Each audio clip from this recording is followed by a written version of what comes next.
One small step for man, one giant leap for mankind.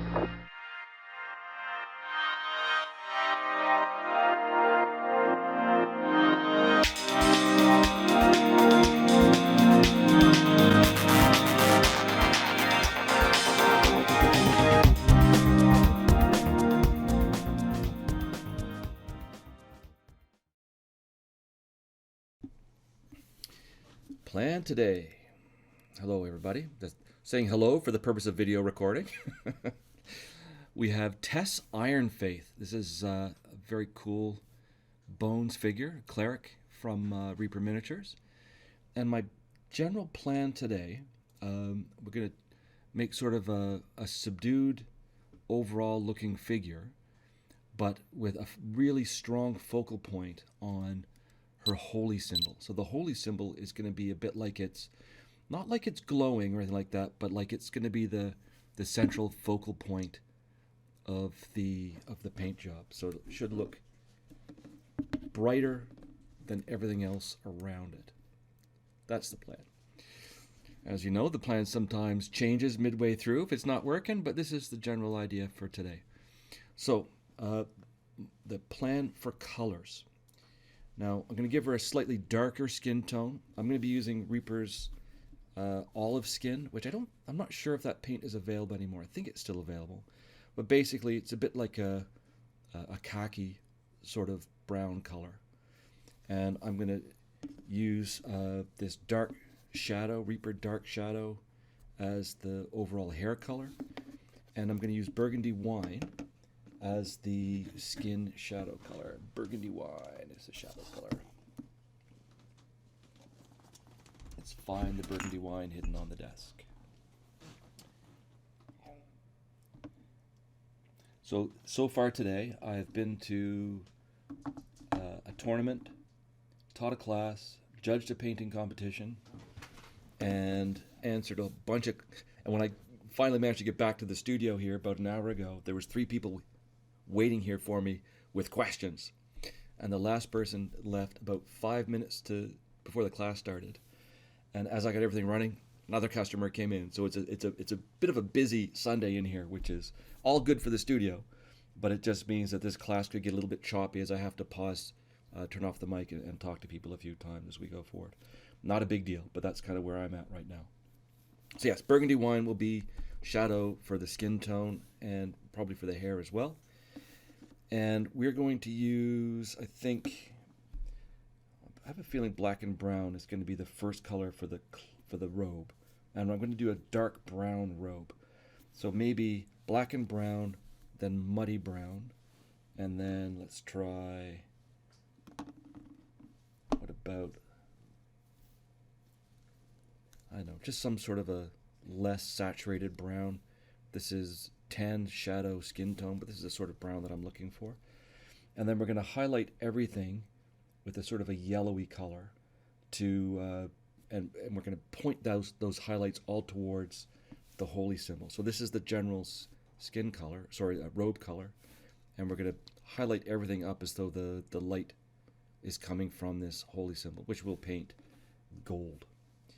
And depending on how things go, no, let's just decide right now. I am going to use, we'll do a non-metallic metal style overall on the holy symbol and on the symbol on our shield.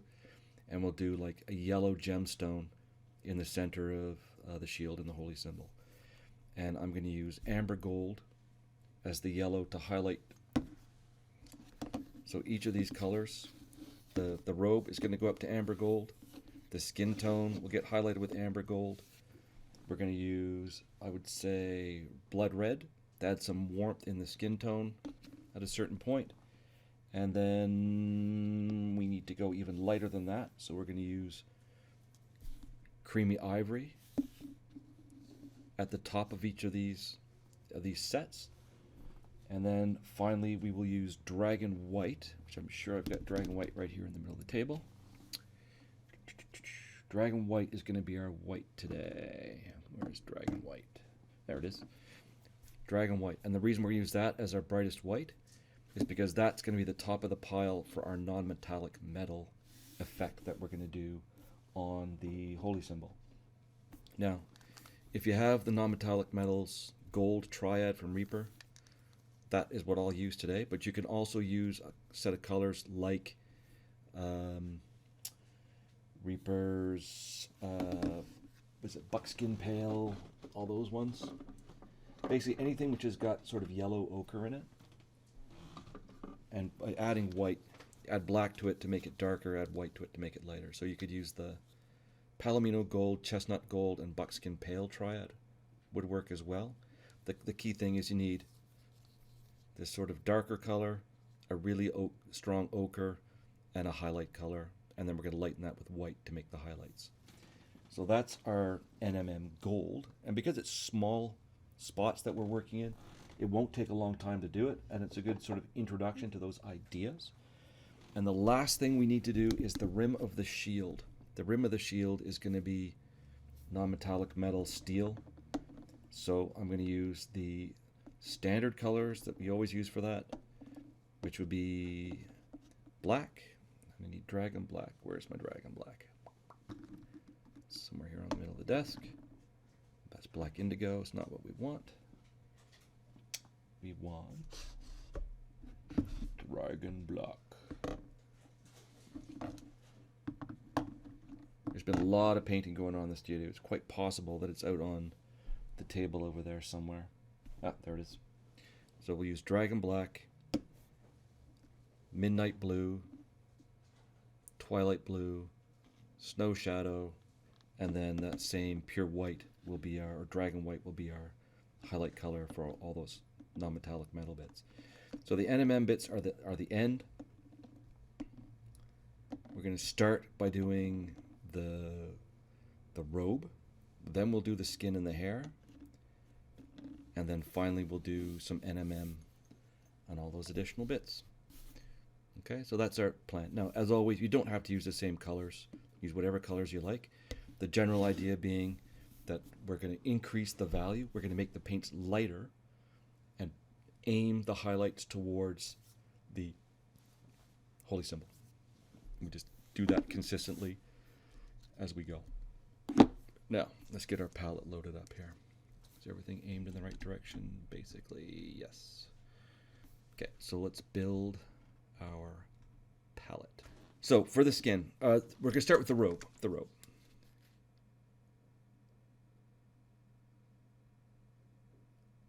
Yes, we can do that. We're going to do the NMM on the shield and on the two little ornaments at the same time, so that we allow the different parts to dry before doing the next step. So we got lots of space to work. All right. So for this robe, we're doing this brown color. And you don't necessarily need this many steps of the brown, but what I'm going to try to do is make the color look fairly rich in spite of the fact that it's just a plain old brown. One of the things you can do is just add interesting yellows into the paint as you're highlighting to indicate slightly different warmths of light color. The other thing you can do is add different colors into the shadow. For example, we could add burgundy wine into these shadows. We could add something like a purple or, you know, a red brown or something like that into the shadows as well to make them a bit more interesting. And people who know how I normally paint are probably wondering, why do I have so many steps for this brown? I think we're on 6 steps now. And the reason for that is I need lots of value difference between my shadow and my highlight to give us the strongest possible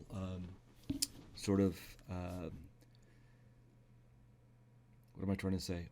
I want the contrast to be really high without doing big jumps. So I'm going to try to do multiple small jumps to create that illusion of light centered on the holy symbol. And as a result, so if this holy symbol is the source of the light, that means that this hand is going to be quite light. The sleeve will be light. The highlights on this sleeve will be quite light. This side of her head, her face, this part here at the top of the shield, down to about where that mace head is going to be quite light, and maybe a little bit out here. And so that's I'm aiming to have like the mid-tone, this brown, be the color in the background there. And then these shadow colors are going to dominate elsewhere on the model. And I'll use these colors to really bring up the highlights towards that light from the holy symbol. That's the general plan. Will it work? Well, let's find out. So the first thing we're going to do is we are going to paint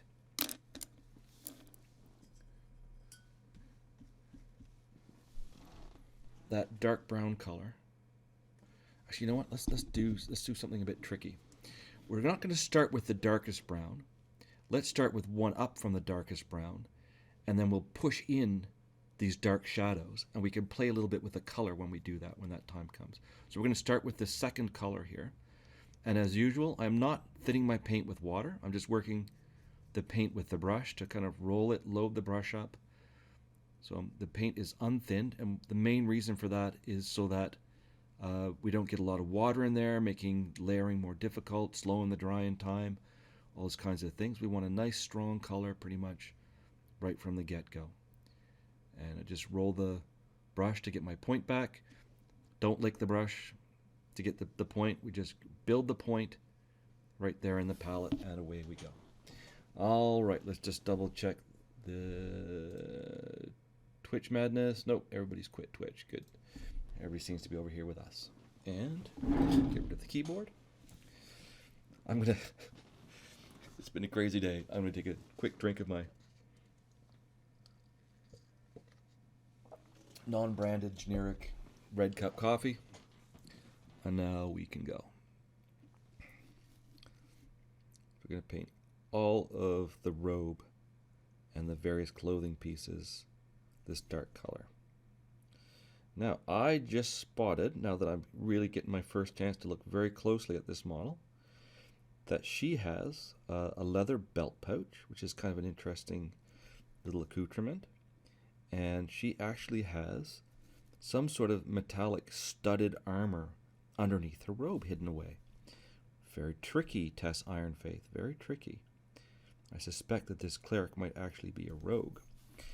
In any case, we have some like studded leather armor or something underneath. We'll do some metallic work on that. We'll make that NMM blue, I guess. And we've got some leather straps there. We'll do those in a bit of a leather color. Just focus on the cloth parts for now. And as I do this first base coat, I'm just going to keep working away from the wet edge of the paint.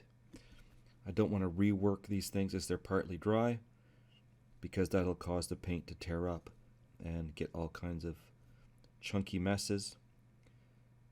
Don't like. Hard to smooth over later.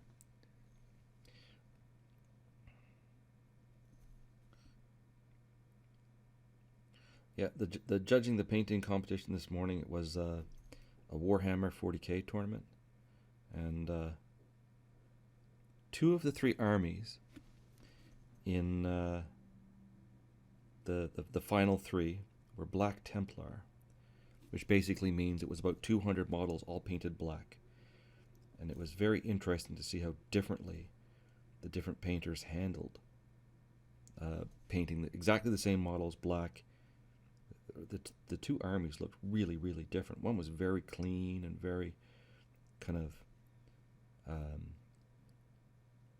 almost like new to the battlefield, and the other person, but very like interesting, like alien looking bases, like they're out on a crusade somewhere.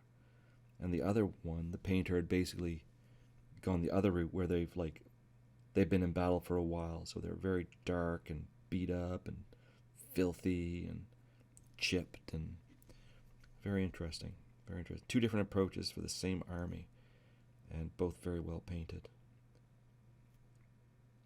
I love seeing what people paint. Get to look at it up close and personal.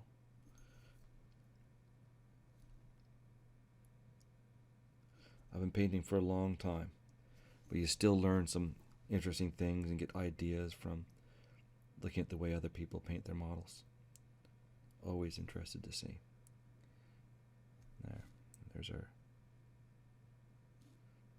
base coat of brown on that part. Now we're going to do the sleeve. And now the question I had in my mind, is she wearing a glove or is it skin? And I'm going to treat this as though it's her skin, like she has a bare arm sticking out of that sleeve.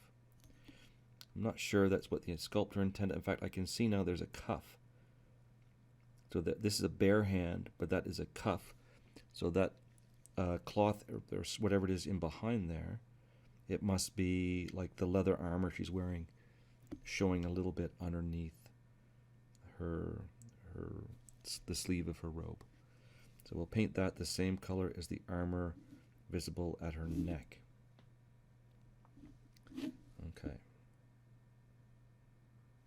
And her cloak is going to be this same brown color. To the inside of the sleeve.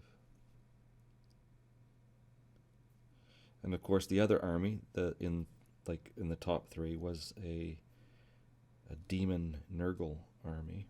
So it was all covered in greens and pinks and dots and mucus and all kinds of nasty things. And it was quite well painted as well. So two nearly identical armies painted very differently, and one army that could not be more different from the other two. So you're looking at a fluorescent sign in the middle of on a dark night between the two different color schemes.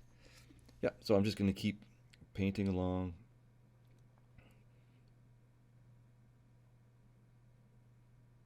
Working the wet edge to smooth out the paint on the model.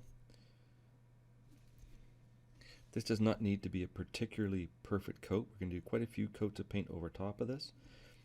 Both one direction towards shadow, one coat which is going to be a shadow color, and the other is going up towards highlights. So this doesn't need to be a perfect base coat. And you could, if you want at this stage, even start to introduce a bit of a cloth texture. And the way you would do that would be to, instead of just painting a smooth base coat like I've done, is right over the black paint, just start painting something that looks like a cloth texture like this. So just do like big lines like this, and make like a hash mark pattern, and do all of your base coating with crossed marks like that. Now, the final texture might be really, really fine, like, or even finer than that, really. This is my big brush. I would maybe switch to a tiny brush. But on this first coat, we would start by making these large texture marks to sort of set the orientation of the cloth. And then as we go along, each time we do a highlight, you would make the texture smaller and smaller and smaller and smaller, and focus in the mid-tone areas where the texture is most visible. Well, that's how you would start your textures. The first coat right over black would be like that. And then where you want to build a highlight, you concentrate more color and more texture in those areas to build up the color. All right, I need to do this hood, and that'll probably be enough for the first coat. And I'm seeing like she's got that hood there, that need to make sure we get inside the hood. Now if you're painting over black, you can always leave certain spots in really dark shadow. I'm painting over a zenithal, so I don't really have that option. Of course, if I just painted straight over black, you wouldn't be able to see anything. Nothing would show up on the camera at all. All right. I think I am going to paint the leather armor burgundy wine as a base coat. So we're going to give that a moment to dry. I'm going to grab some of the burgundy wine that was going to be for my skin tone, and we're going to put some of that in the palette. So this is my skin tone blobs of color. Olive skin was going to be my skin tone.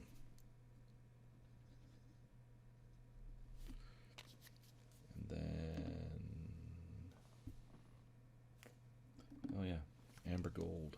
got amber gold up there. I'll just drop some of that down there.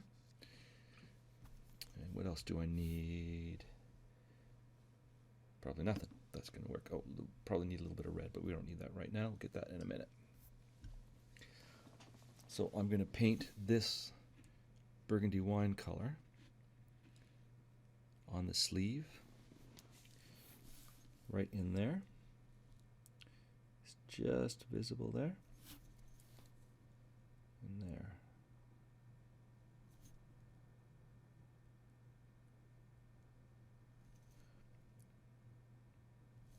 You can think about it as being like a bit of a dark line around the cuff. And I'm doing that now because I'm probably, if I try to do it later, I would probably make a big mess, even bigger mess than I'm making right now. So we'll do it that way.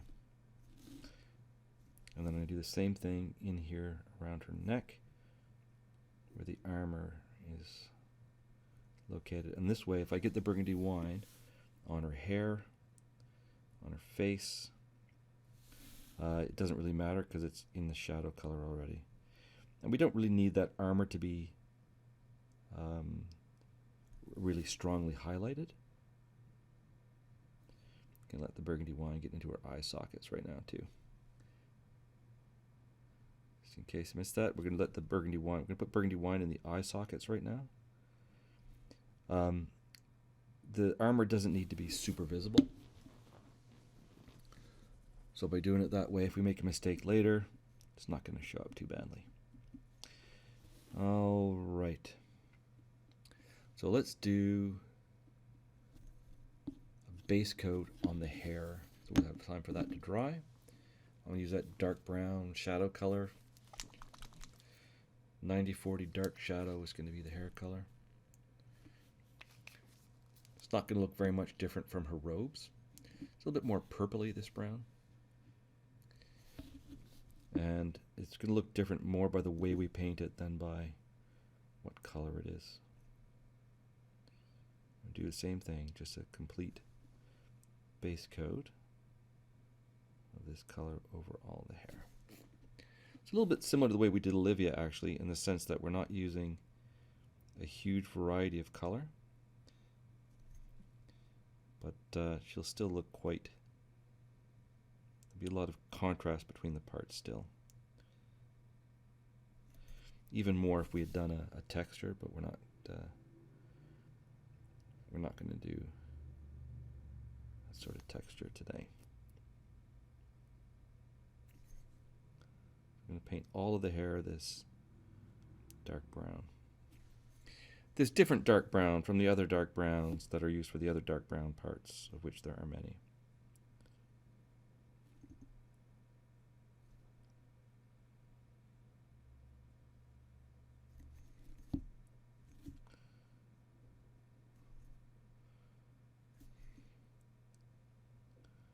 There we go.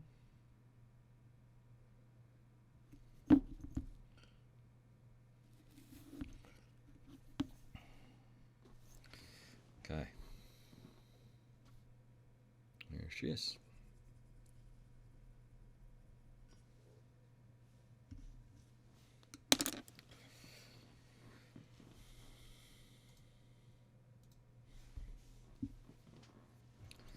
Now, time to start on the brown for the, I can't say it that way because everything's brown. I'm going to get the blackened brown now. So remember, this was the mid-tone I started with, the first base coat on the cloaks and things. These are going to be the highlight colors. I'm only going to use this as the highlight color a little bit on the black, on the back. Most of this is going to be used towards the front. So to make the shadows deeper on the back, I'm going to use this black and brown. So the first step, I'm going to just load up the tip of the brush with that, and we are going to manually put in shadows in.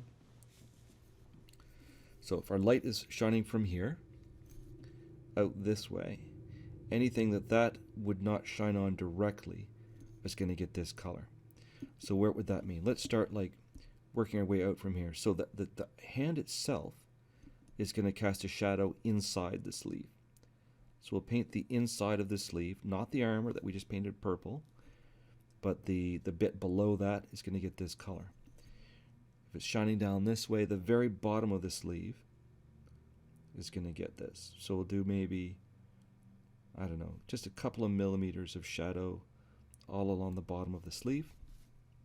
Remember I said I want a very strong light. That's why I'm putting the shadow right on the bottom of the sleeve as well.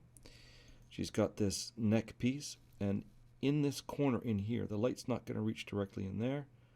So we'll paint under this little neck piece that dark brown.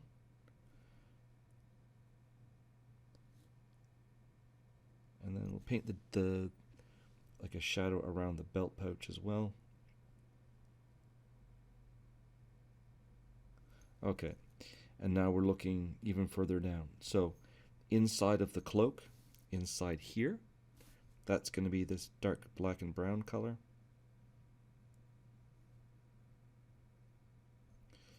Definitely underneath this belt pouch.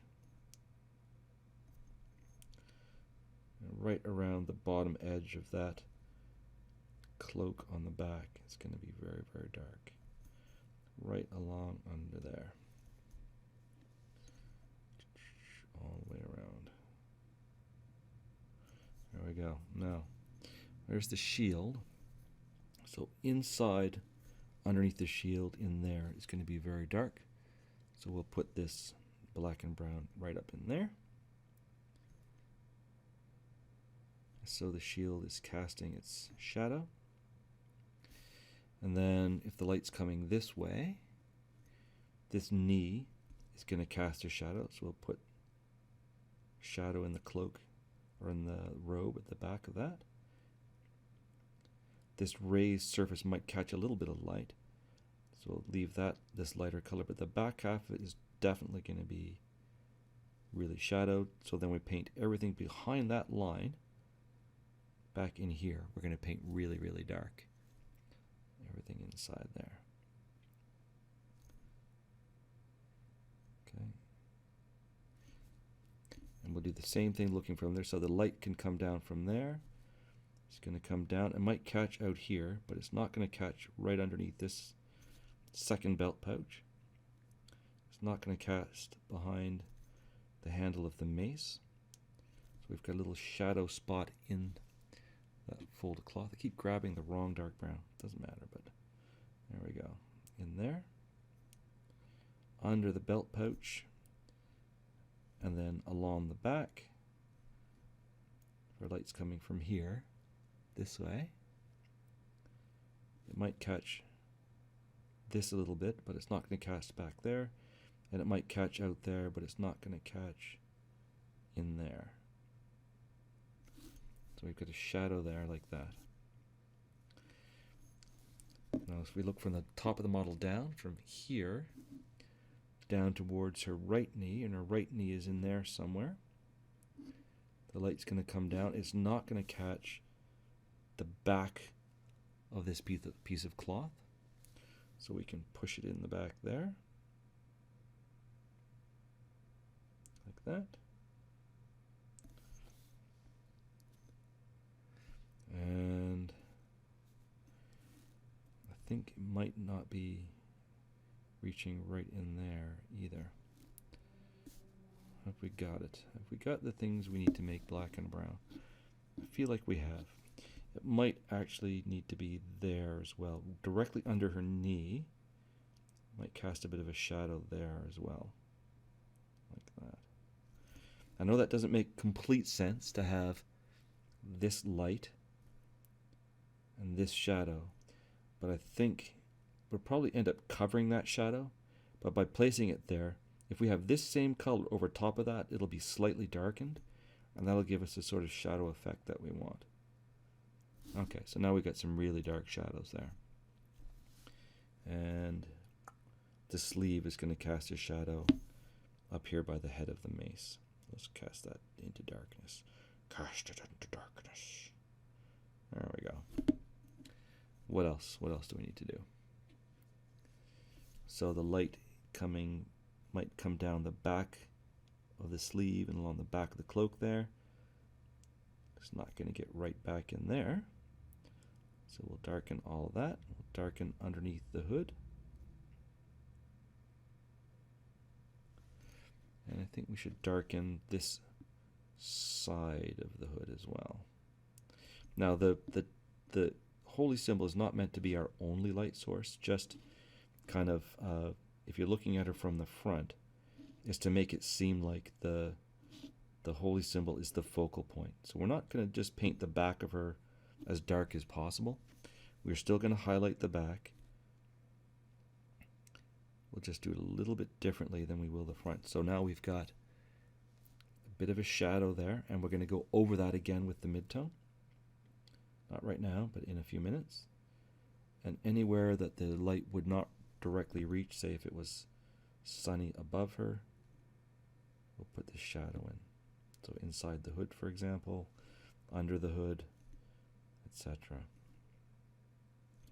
There we go. Pretty happy with that. Might be able to extend this just a little bit.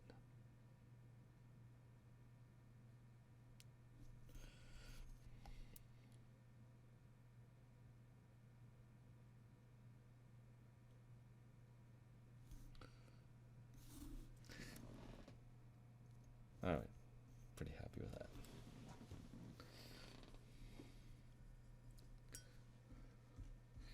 So now, let's start building highlights. We're going to start building highlights with this tan skin color, or tan shadow I think it was.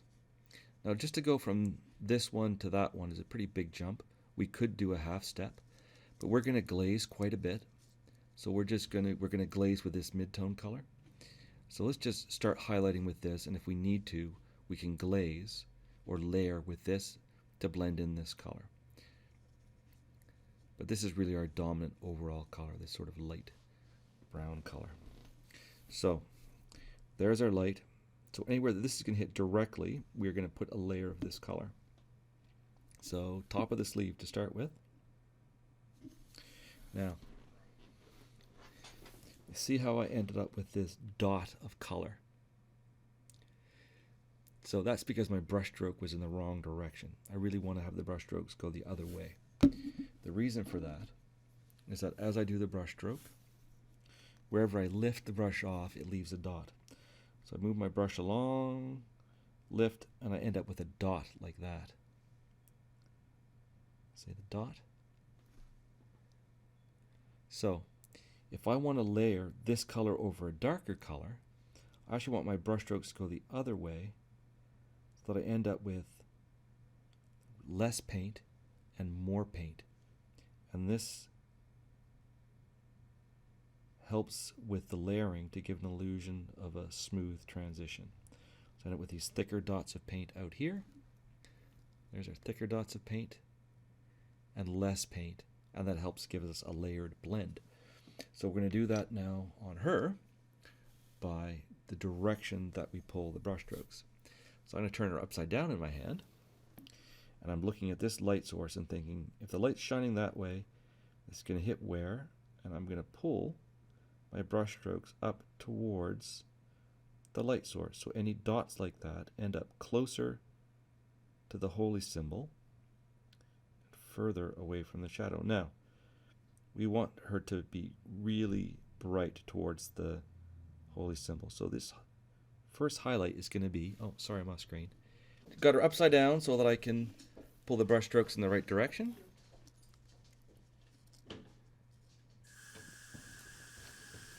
And we pull from the shadow towards the light. And I'll do that on this zone in the center here as well. Brush strokes from the shadow side towards the light to create the highlight.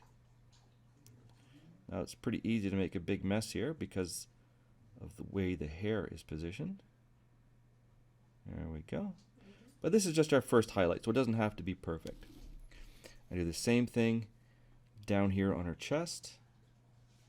Now I can't turn her upside down for that one, but we'll pull the brush stroke still. We're looking at the raised surfaces, and we pull from the shadow side towards the light. In this case, I'm going to push the paint a little bit, just kind of shuffle the brush along to make the paint go forward. Very good. There we go. I'm having a visit from, it looked, I think that was a duck toller that came in. So you can all be jealous out there in painting land. I've got a dog visiting me in the studio right now.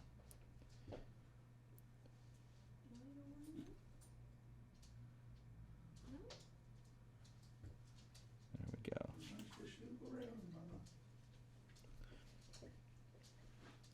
So this knee, the lights can hit that directly, so we'll go and we'll pull from the shadow side towards the light to create that highlight on top of the knee. There we go. Same thing down here. We'll work our way upwards and put that shadow in.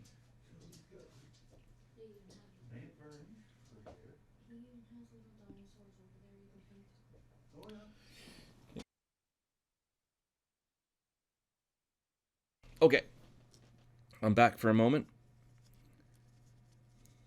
So let's just keep going with that brown. And just curious how everybody out there is. So people in the painting class are posting photos of their dogs while they're waiting for me.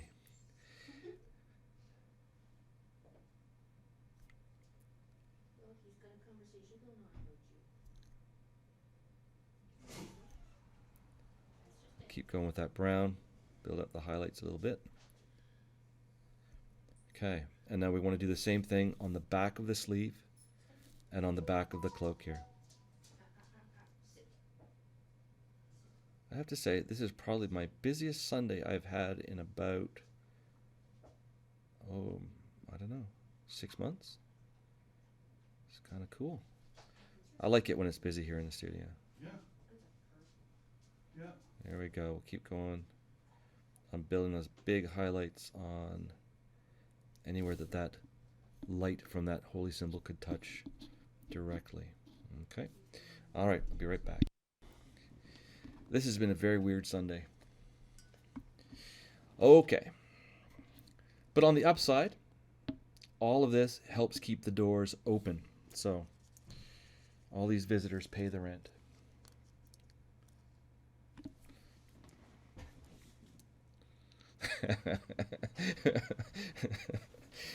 Thanks, Belle the Cat, for reminding me. Oh, dear.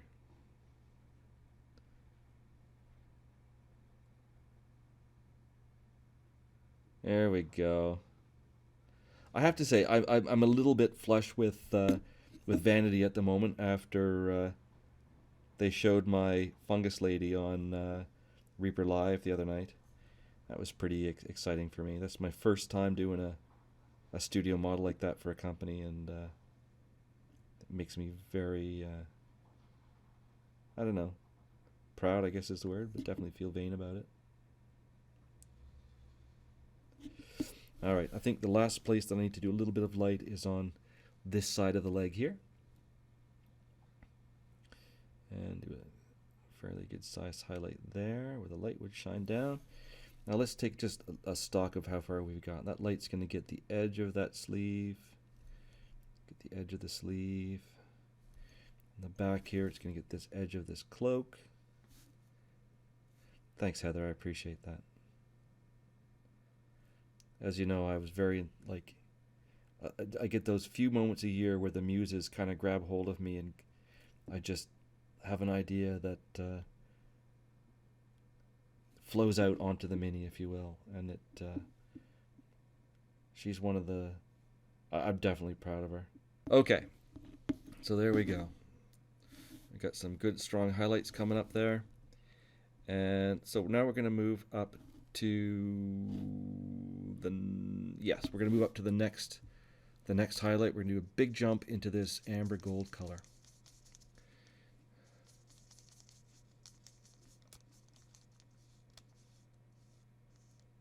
So as I was saying, I really want this to be like a very, very strong light source. So let's, I'm grabbing some amber gold. This is probably going to be too strong. And if it is, like I say, we will just glaze it or blend it back down again. So let's start. So there's the light source. Right beside it, I'm going to put the first of these little highlights. And yes, this is definitely too high of a value. And but I'm going to keep going with it because I will, use a blending glaze to dull it all down at the next stage. So I'm going to go right over top of this brown, and this is going to take a bit of courage if you're not used to doing this sort of very, very high contrast painting. What I'm looking for is, so like in these folds in the sleeve, the side of the fold facing the light gets this highlight. And we pull up towards the top of the sleeve, and it's going to look far too harsh in your hand. You're going to be like, this is crazy. What is he thinking? It can't possibly be intended to be this light. But it is, okay? I'm going to do the same thing on the front of this shirt. I'm not going to completely cover over what I did before. Maybe kind of 3/4 of it is going to get covered in this next lighter color. Now, I'm noticing that this brush is maybe a bit too blunt for these highlights, and that's okay. But you might find that you need to switch to a brush with a finer point for these ones. Now, the areas closest to the light source, where there's like a flat edge facing the light, is getting this highlight. There we go, like that. Okay, so this is our focal point on the model, close, leading into our light source. Okay, and we'll do the same thing on the back of these sleeves. Now remember, it's the side of the sleeve facing the light that gets the highlight. So you see how there's these ripples in the cloth. It's the side of the ripple facing the light that's going to get the highlight initially. I say initially because after we make these highlights, we're going to go back and connect the highlights all together.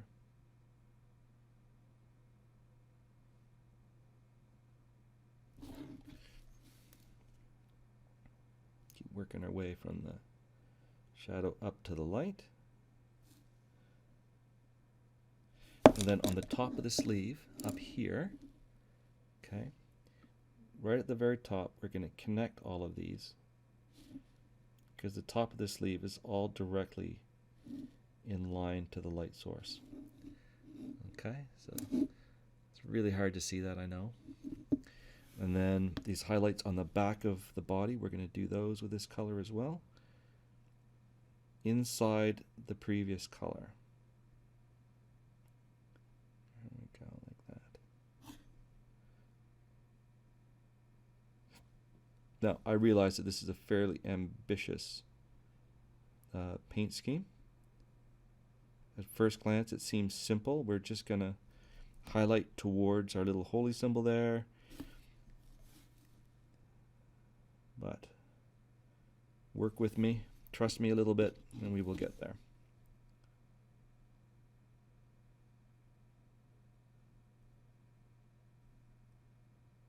There we go.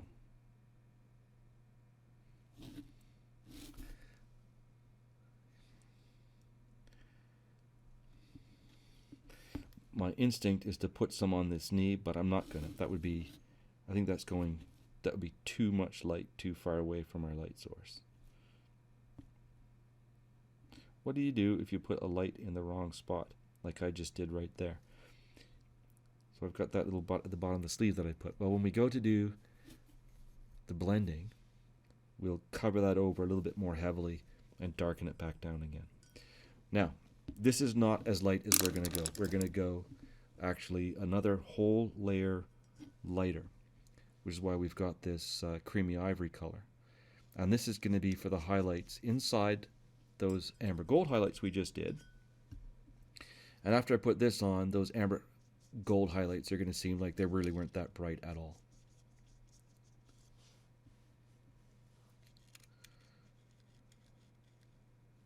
Okay, so the same thing as before, but we're really going to keep it confined to close to this light source. So right on the top of the sleeve, a little bit of that.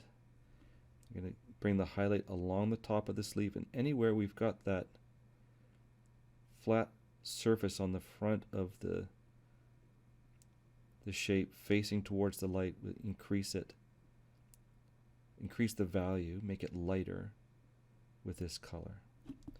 Okay, so it's even lighter than it was a moment ago. I'll do the same thing on the front of her shirt. Now, I'm breaking my own rule and doing the brush strokes away from the light, but that's because I can't actually reach the brush in there upside down. If I could, I'd be doing it the other way. And just maybe a little bit in like that. So now we've got that strong light source built in. We do the same thing on the other side of the sleeve. And once again, not going too far down. Now, this is where I'm basically making a bit of a roadmap for where the highlights will be when I do the hair and the skin,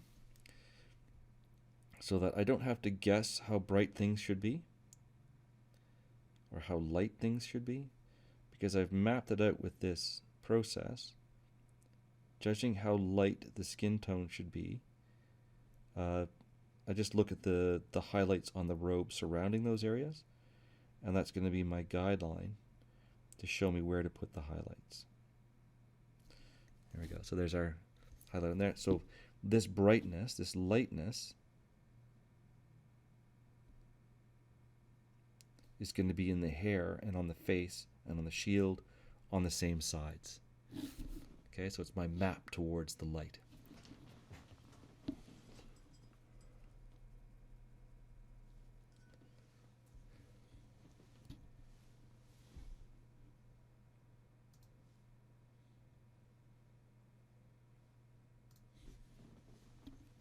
Okay. Now, you need to let that dry for a few minutes. Let's do some skin tone. So the first skin tone we are going to need is going to be our skin shadow.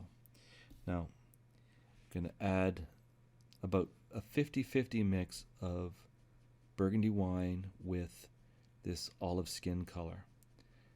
And that's going to give us a sort of pastel looking purplish gray. And this is the shadow color for the skin. Now, I've already put straight burgundy wine into the eye sockets. Okay, so this color does not go in the eye sockets. The thing I'm looking for is the cheeks, the nose, the forehead, the main parts of the face, but I'm not going to put this into the eye sockets. The dark color that's already in there is the shadow for the eye sockets. So let's start by doing it on the hand first, and this is going to go basically painting the whole hand except by the cuff where that leather armor was slightly visible. We don't want to paint this color. We leave that cuff fully burgundy wine.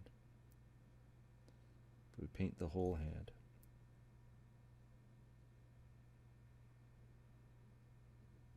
Including the dark spaces between the fingers, all of those things. Now on the Bones figure, she has a mold line that runs right down the middle of the back of that hand. And I think that's, on this particular figure, there's that mold line and there's mold line across the top of this holy symbol that you really need to be sure to remove in your figure prep process. So that's all the skin tone on the hand. And now, and you'll notice I switched from that giant brush to this much smaller brush to do the skin. Now we're going to do the same color on her face. So we'll start, and it's going to be even more difficult to see once I start putting this dark color on, but we'll do some on the forehead. Make like the strong highlight on the forehead. So this is the shadow color for the skin. So it's going to be underneath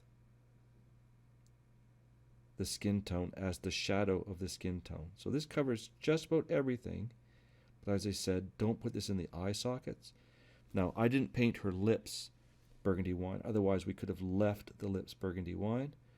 But in this case, I didn't do that. So we're going to paint over her lips with this color as well. Now, the face tends to be the place where we tend to overbrush way too much. So just once you get to the stage where it's basically painted, leave it and don't mess with it. Let it have some time to dry. While that's drying, let's think about what else could we do. Let's do some touch-ups on the hair. when I did the hair or the little bit of shading on the robe, I painted over some parts of the hair. Let's touch that up a little bit. Probably going to mess that up again anyway when I do the blending, but for now let's touch up the hair a little bit. Well, this is that dark shadow color, or yeah, dark skin shadow I think it's called. Just darkening the hair back up again.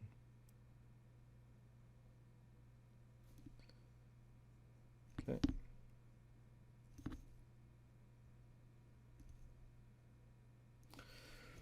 All right, skin should be dry enough. Now we're going to take straight olive skin and just work it on your palette a bit. Look in it for chunks. Look for bits of dirt in the palette or whatever. Try to get a good smooth load of paint in your brush. It's quite often that this is the mid-tone shows those chunks where it's overworked and the paint flips over, or the paint surface wasn't clean or whatever, and it's most visible in this particular color of paint. So we paint the top of the thumb close to the light. We paint the round part of the thumb in there. Okay, and we want to do the round part of the palm of the hand. Look for that cuff. You don't want to paint the cuff this color. And we paint the fingers, the top halves of those fingers essentially this color, and paint them separately so we have a shadow line in between each finger. And we do that all sides of the hand. And then the top of the hand, close to that little holy symbol.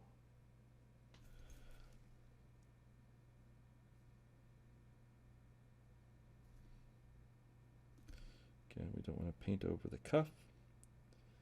Work our way forward. Tops of the knuckles. There we go. Now there's some interesting oddities in the way that the back of that hand is sculpted. So you can kind of play with that a little bit if you want to give her an interesting looking hand, but I'm just going to do the basics on her. There's the hand, and now we're going to do the face. And just double check, look for those chunks like I said. And now we're going to do the center of the brow. Pull the paint in from the sides.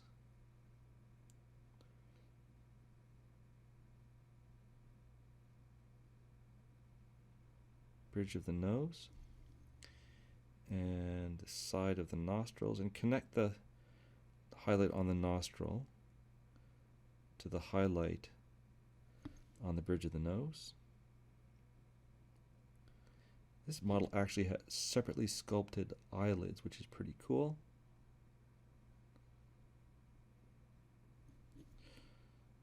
Top of the cheek, nice big round highlight on the top of the cheek, and connect that right down along the side of the nose to a highlight on the top of the lip. Do that on the other side as well.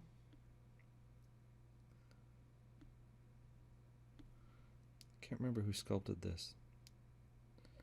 I want to say it's a Bob Rodolphe. I'll have to double check. See now, and I have overworked it and ended up tearing up. Hopefully you can see that. I tore up the skin on the cheek quite a bit. Actually, it's really hard to see there, but I did. So I'm going to let that dry, and then I'm going to have to fix that. Yep. Oh, I tore it up pretty bad. Okay. So we'll let that dry for a moment, and then I'll come back and do some repair work. Now, let's do some blending on the cloak. So the first color we're going to do, we're going to basically, Bobby Jackson, thank you, Heather, where we have this light brown onto the dark brown, okay, which would be, we have the midtone, the shadow, and then that first highlight color. We're going to grab that midtone color and we're going to make a blending glaze with the midtone. So we put a little bit of water in that, not too much, just a little bit. And we're going to, so this is the color which is underneath right here. Okay, so we're going to start in that color and we pull the paint across it and past it into the next color. Okay, and then we go the other way. We go from the light color back into the dark color, and as we pull across, we leave much less paint here and more paint on the boundary. And where that dries, it darkens and it conceals the line. And then we're going to do the same thing with the next color, but go up into the next layer highlight and down from the highest highlight back to the middle color. So we're going to blend across these different layers. So on the model, the easiest place to see that's going to be right in here by this knee. And for some reason, my brush just died. It's just like suddenly given up on having a point. It's very odd. I might have to change to a different brush. Oh well, let's try. Oh, I don't know if this brush is going to cooperate. It's been fighting with me a little bit. This might not be the right choice. Nope. It's funny, the weather conditions here have been so changeable. Yesterday, the day before, no paint would dry in the studio. It was so humid. Okay. Belle the cat. Which color are we using? I'm going to show you. Let's go back to the palette. Now, this is the first color that we painted. Okay, that was the brown that we painted on all the clothing. Yeah, so if you used muddy brown, that's cool. Yes, muddy brown. No. Yeah, muddy brown. That's right. Muddy brown, okay? And then the second color we used to make shadows, this one. So what we're doing now is we're blending between these two by taking the muddy brown and making a glaze out of it. Thin it down just a little bit. And this color is going to get painted over the boundary between these two colors, just like I did on the base. So we reduce the step between the two by painting across the boundary. And that's a blending glaze. It could also just be called layering, but for consistency in all the other videos, I call it a blending glaze. Okay, and I'll show you on my thumb how thick it is. And I tend to err towards being too thin. And that way, if it was enough, I did a good job. See, that's about how thick it is. Okay, you can really see the difference when I come from two opposite sides. Okay, and if I work the two together from opposite sides,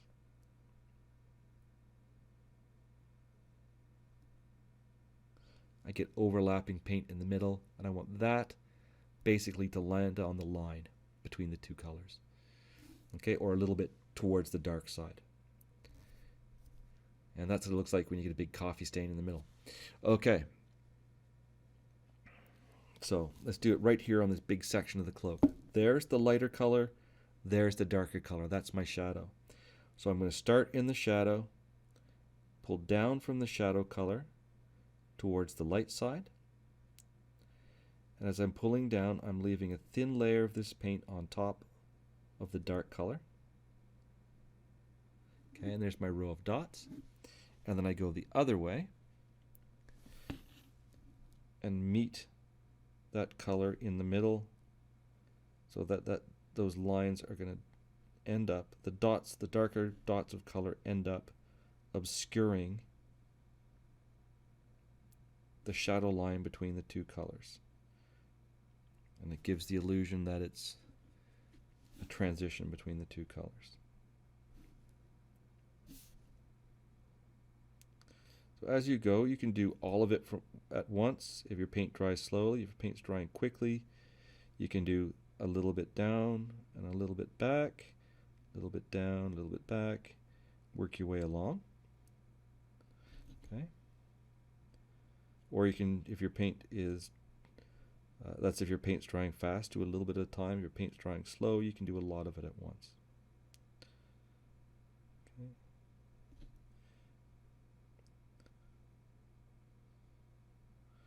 Now, if your paint is drying very quickly, you're usually pretty good, but if it's drying fairly slowly like it is right now, and you work for too long in the same spot, you can chew it up and lift up chunks of the color, and you can see that that sharp line that was there before has started to disappear from that glazing. Okay. Now we want to do that everywhere that those two colors meet. So you're going to work your way around looking for all of those sort of junction points. Let's do that. Make some more glaze. A little bit on the brush. And so we get the same idea going right here. Right there, see? So do the same thing again. Work the paint across the boundary by pulling those little dots across it. And then let the paint dry. And the aim is to park those little dots either right on the boundary or on top of the same color. That way when they dry, they become invisible. There we go.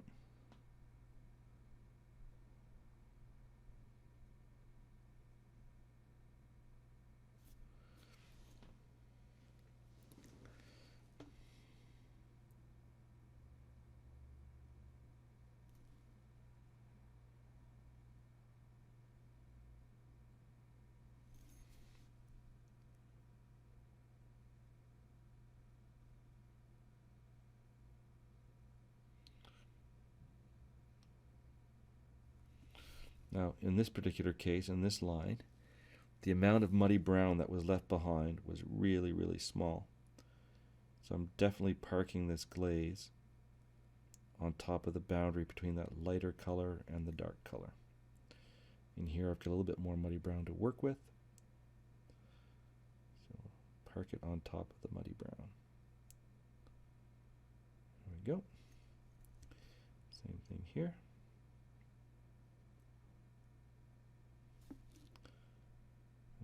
There.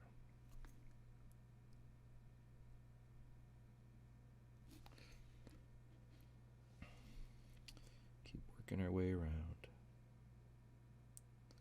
And right now with the muddy brown we're blending by pulling from the black and brown onto the muddy brown and parking the dots either right on the boundary or in the muddy brown. And when we go to do the next color, we're going to glaze with a lighter color.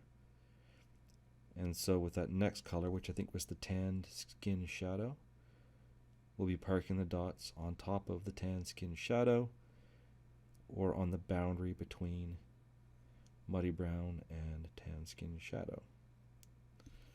And it softens everything as we go. Now, as I said, I tend to err on the side of caution and make it the glaze thinner than it needs to be. And now that these little bits are drying, I can go back and see, okay, that one needs a little bit more work. And I can put a little bit more muddy brown on there, let it dry, see how it looks. And we just do that until we're satisfied. Now, this is where you can spend weeks and weeks and weeks and weeks and weeks smoothing out and perfecting that blend. Don't really need to, though. We just need to make it relatively smooth. And by comparison, this up here is going to really dominate the model anyway.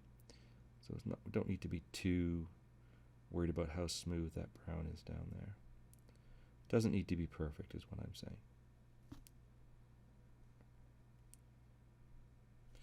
Okay, we go all the way around. What have I not done yet?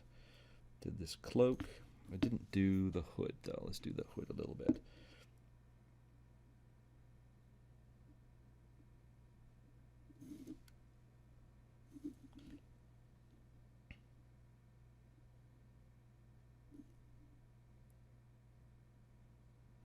Now, something we want to think about for a little bit later on is I'm going to want to put like an interesting color into the shadows on this cloak side of the figure.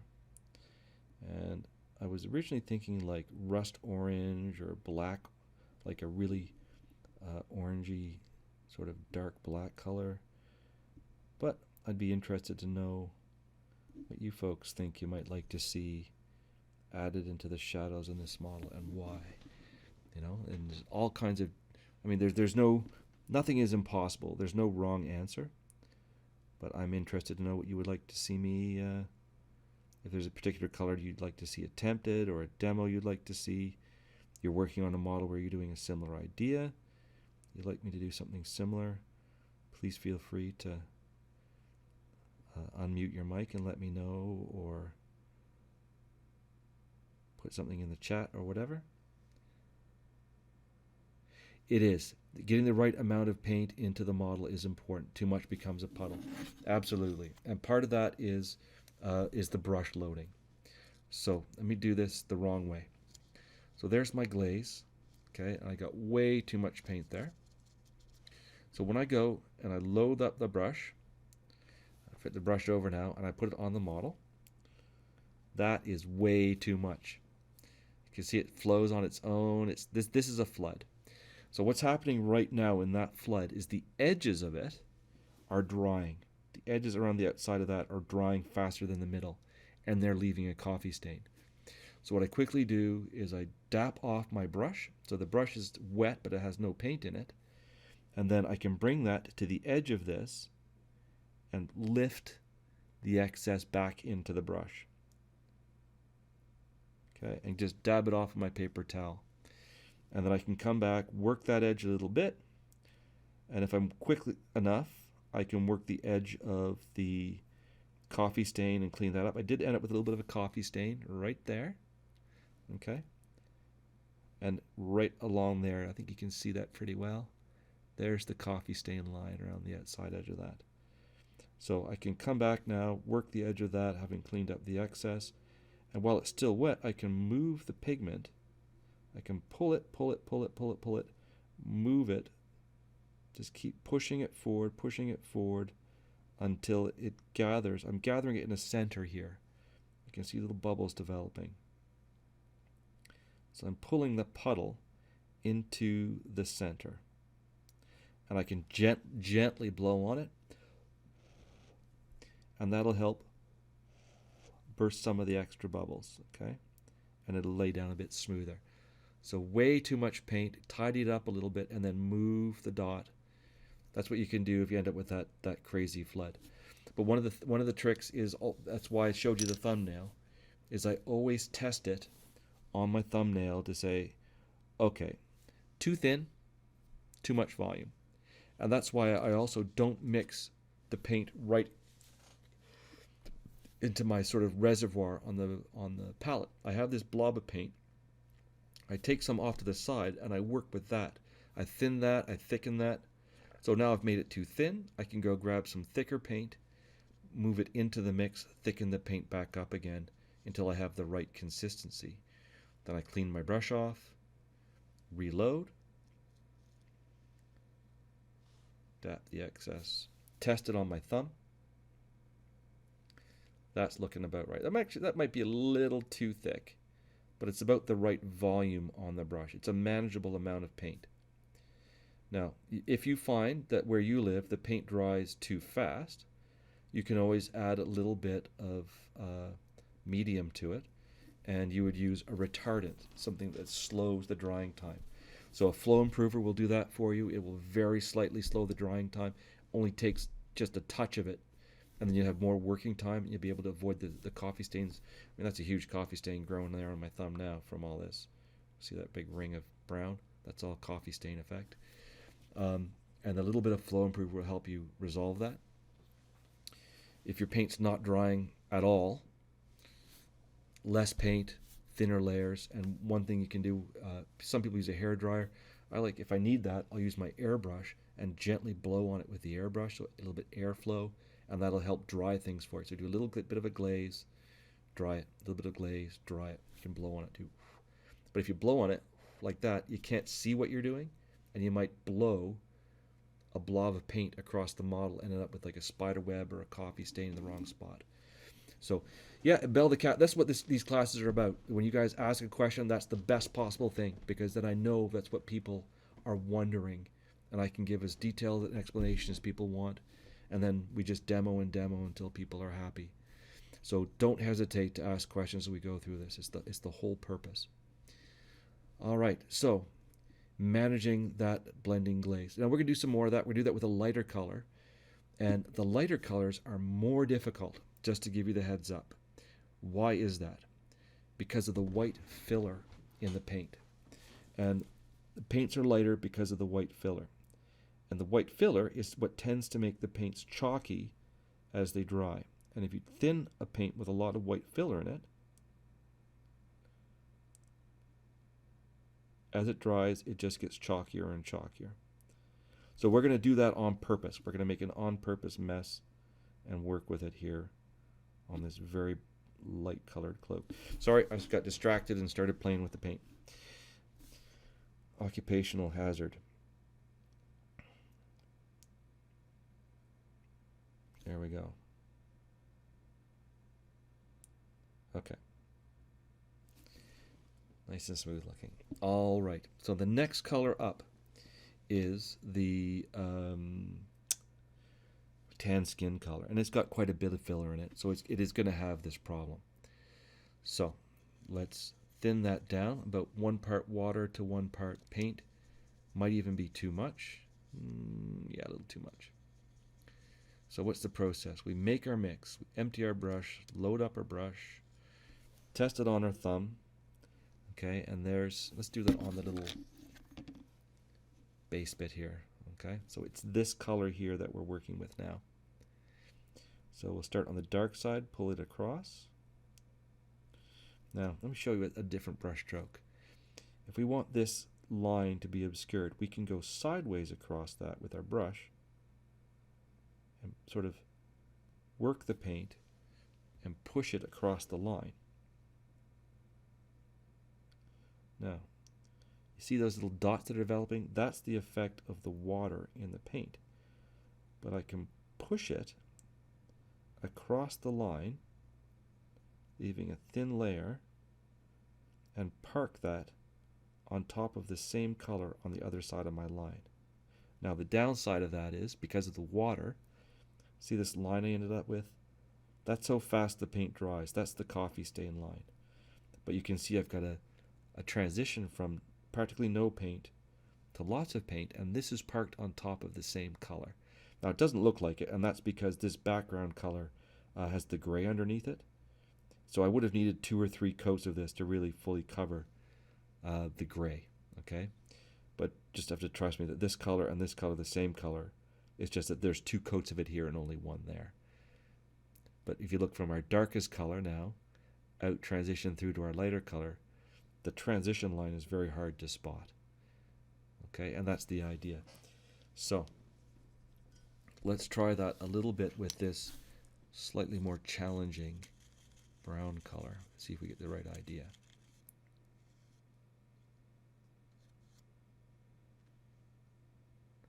So I did the sideways brush stroke.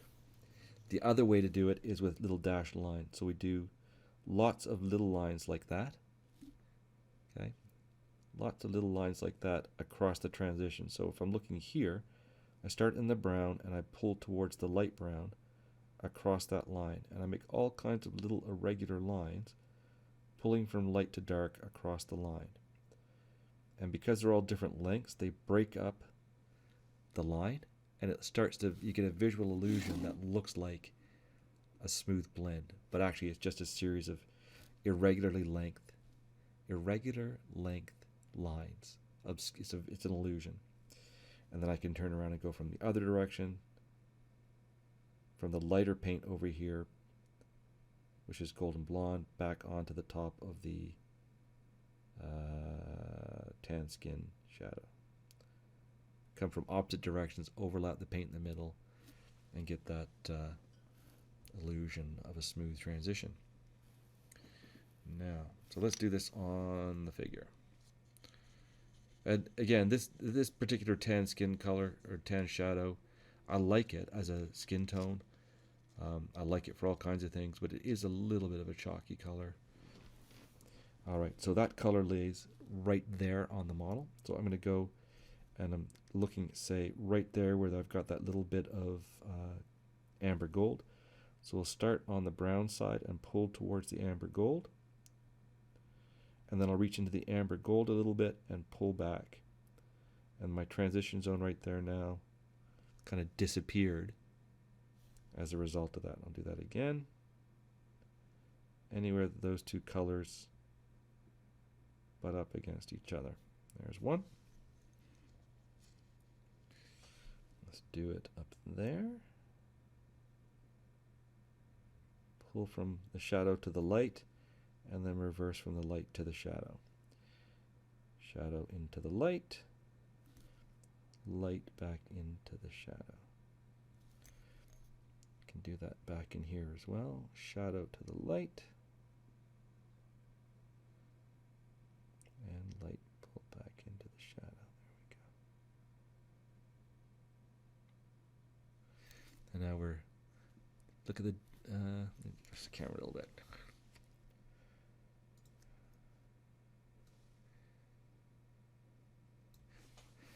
So overall, these transitions are getting darker, but they're smoother, these ones, compared to these ones up here, which are harsh, but lighter. So we're going to end up darkening things down a little bit, but we're going to make the transitions smoother. But overall, the whole model is getting lighter towards the holy symbol as intended. Let's keep working.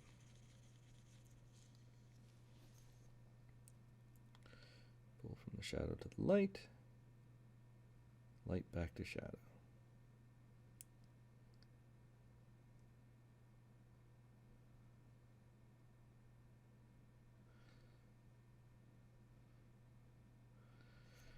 As I get to the part along the center here, same idea.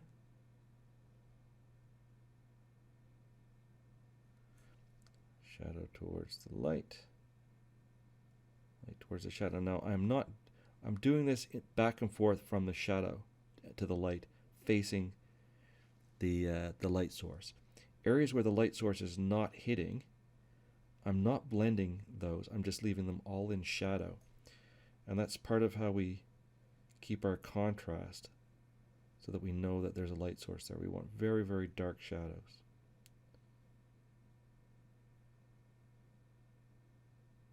I'm talking about these lines underneath these folds.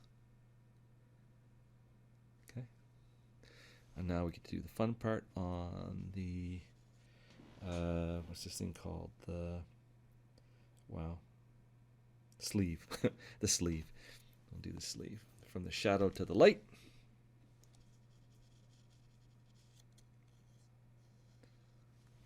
And then the light to the shadow. So shadow towards the light. And then we go the other way, light towards the shadow.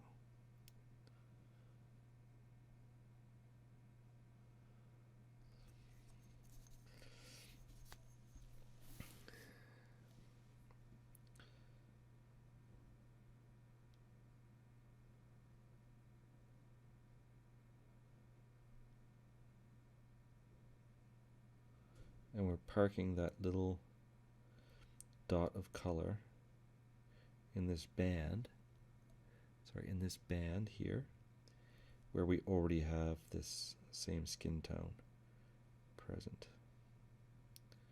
Shadow to the light, pull from the light back towards the,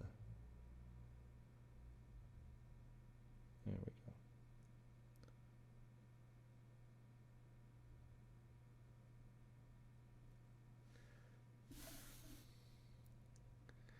Much less harsh looking now. Still very brightly lit, but much less harsh. Now, remember I said earlier about what do we do with this spot down here? Well, we're going to paint over that with tan skin. Darken it back down a little, just a little bit.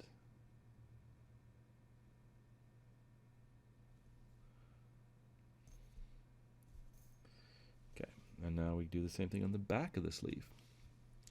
You can do this the other way as well. You can do pulling from the light towards the shadow, then the shadow back towards the light. The key thing is to remember where is the color you're working with. And I've been grabbing the wrong color just there. Let me fix that. Key thing is to remember where the color you're working with is sitting, so you can park these little dots in the right spot. So now as I look at this piece, this color is sitting across here. It's right there. So that's where I want this color to be parked. So I can start on the light side and pull down towards the shadow.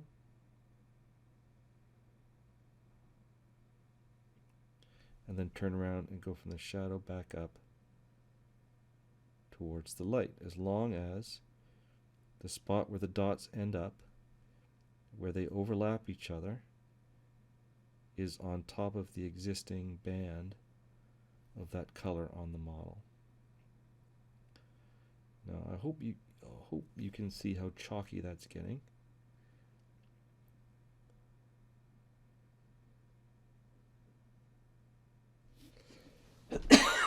Excuse me. And we're going to fix that in a moment by doing a glaze with our darker color. The darker color has less white filler, and it'll help smooth out some of that chalkiness. I feel like I want to go a little bit further up with this color. Darken it a little bit. There we go.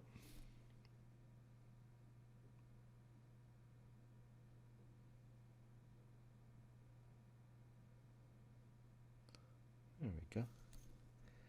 All right.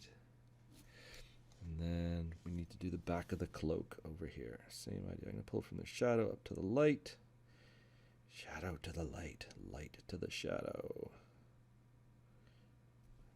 Reverse. Pull the other way. Now, for a lot of this sort of technique, it can be really helpful at a certain point to take a black and white photograph of what you've done. It's not really as necessary when you're working with brown, but say you're working with blue, red, a variety of colors. Take a photograph of it and then make a grayscale photo. Take a look at it and see if it still looks like you've got like strong highlights pointing towards your light source. Because one of the mistakes people tend to make doing this sort of thing is you choose colors for your midtone, choose colors for your highlights, but they're not really very different in terms of their value.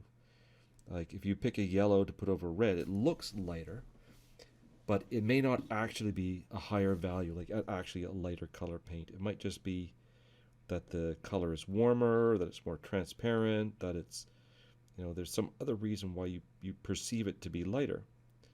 So it's always worth checking to see whether the paints actually were lighter, so you get your value sketch. The value sketch being the relative dark and light, light closer to the light source, as we've got going on here. Okay. I'm going to clean my brush out, and I'm going to do one blend like that with the amber gold, just to see how it looks. Excuse me. If anybody out there is looking for a little bit of feedback, you are welcome to snap a shot and post it into the Discord channel, and we can have a quick chat about that. As I've said before, we edit that stuff out from the ones that go on to YouTube. All right, so I'm going to do the same thing with the yellow, the amber gold now. And where I put that creamy ivory before, that's going to show through this amber gold color really strongly. So I'm not going to really lose my highlights. They're going to turn a bit more of a yellowy color. And that should, it still should look illuminated towards the light source. So I'm going to start down here in the center and just bring back a little bit of my highlight. So from the shadow up towards the light and back. I'm really being sure that I only put this on the surfaces where the light's going to hit directly. Now this is a technique where you can repeat the process several times. There we go. So we need to do that on the sleeve as well.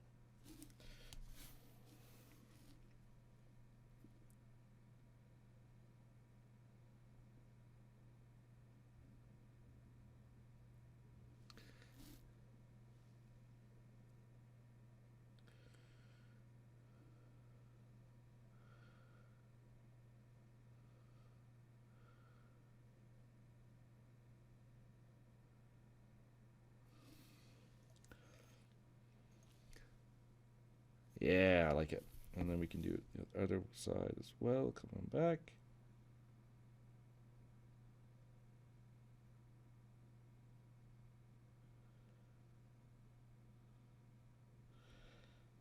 Okay.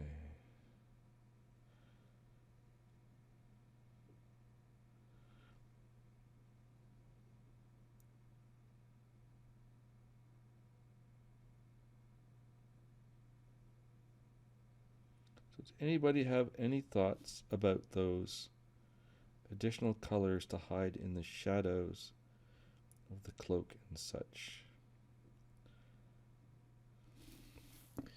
Any thoughts for anybody? I like that. It's starting to look like light towards the holy symbol. It's making me happy. It's making me happy. All right. Now let's do some more skin tone. So we're gonna get whatever your mid-tone skin tone is, and I'm gonna switch to my smaller brush so I don't make a big mess.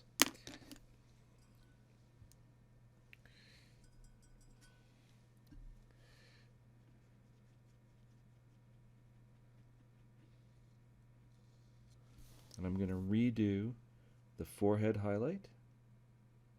It's on the skin tone. It's the mid-tone from the skin tone, just a straight olive skin in my case.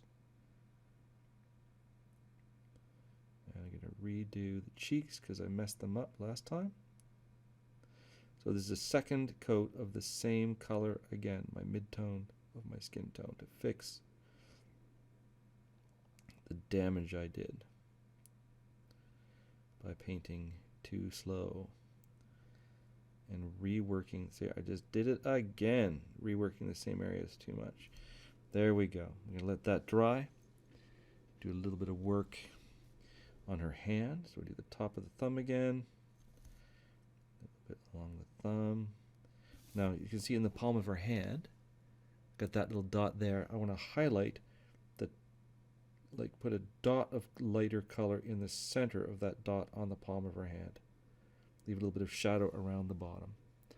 Just redoing the same color again. Tops of the fingers.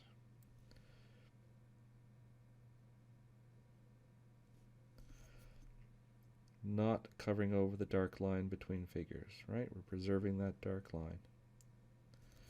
And there we go. Now, I just had a thought of something I might do that's kind of silly. When I get close to the end, I might grab my nice Reaper Vex airbrush, and we might give her a red shadow or something, or a dark brown shadow with the airbrush at the end. We'll see how we'd go.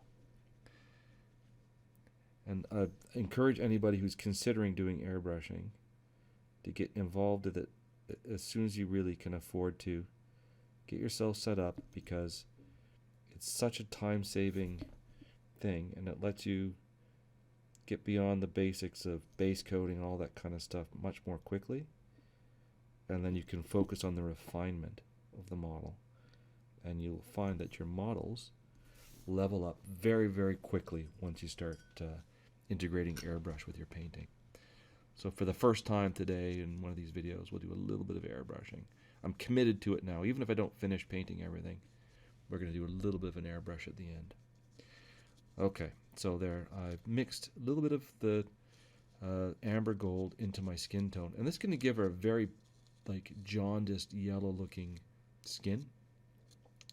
And that's why it was important for me to mention that we're going to have a little bit of red added into the skin tone to bring some warmth back. So I'm going to now use that color in the middle of her forehead, and my brush strokes are going to come from the sides towards the center to build up the highlight in the center. She's got beautifully sculpted eyelids, so I can actually highlight the eyelids with this color as well. The tip of her nose, the sides of the nostrils, but not like connecting the nostrils to the nose. The tops of the cheek, nice round cheek highlight. Bring that down to the upper lip. There we go. And muscles in the corners of her mouth, and the center of her chin gets a highlight too. Oh, turning on the compressor. He's in Belle the cat is going to go for it today too. Excellent.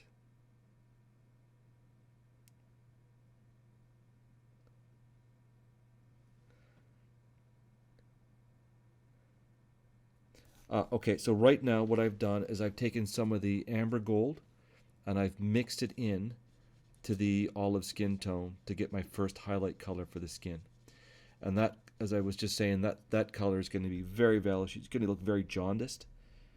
And we're going to do a layer with some red added into it to bring a bit of warmth back in a minute. So let's keep going. Let's highlight the top of the fingers, top of the thumb in particular. Palm of the hand gets another highlight on it.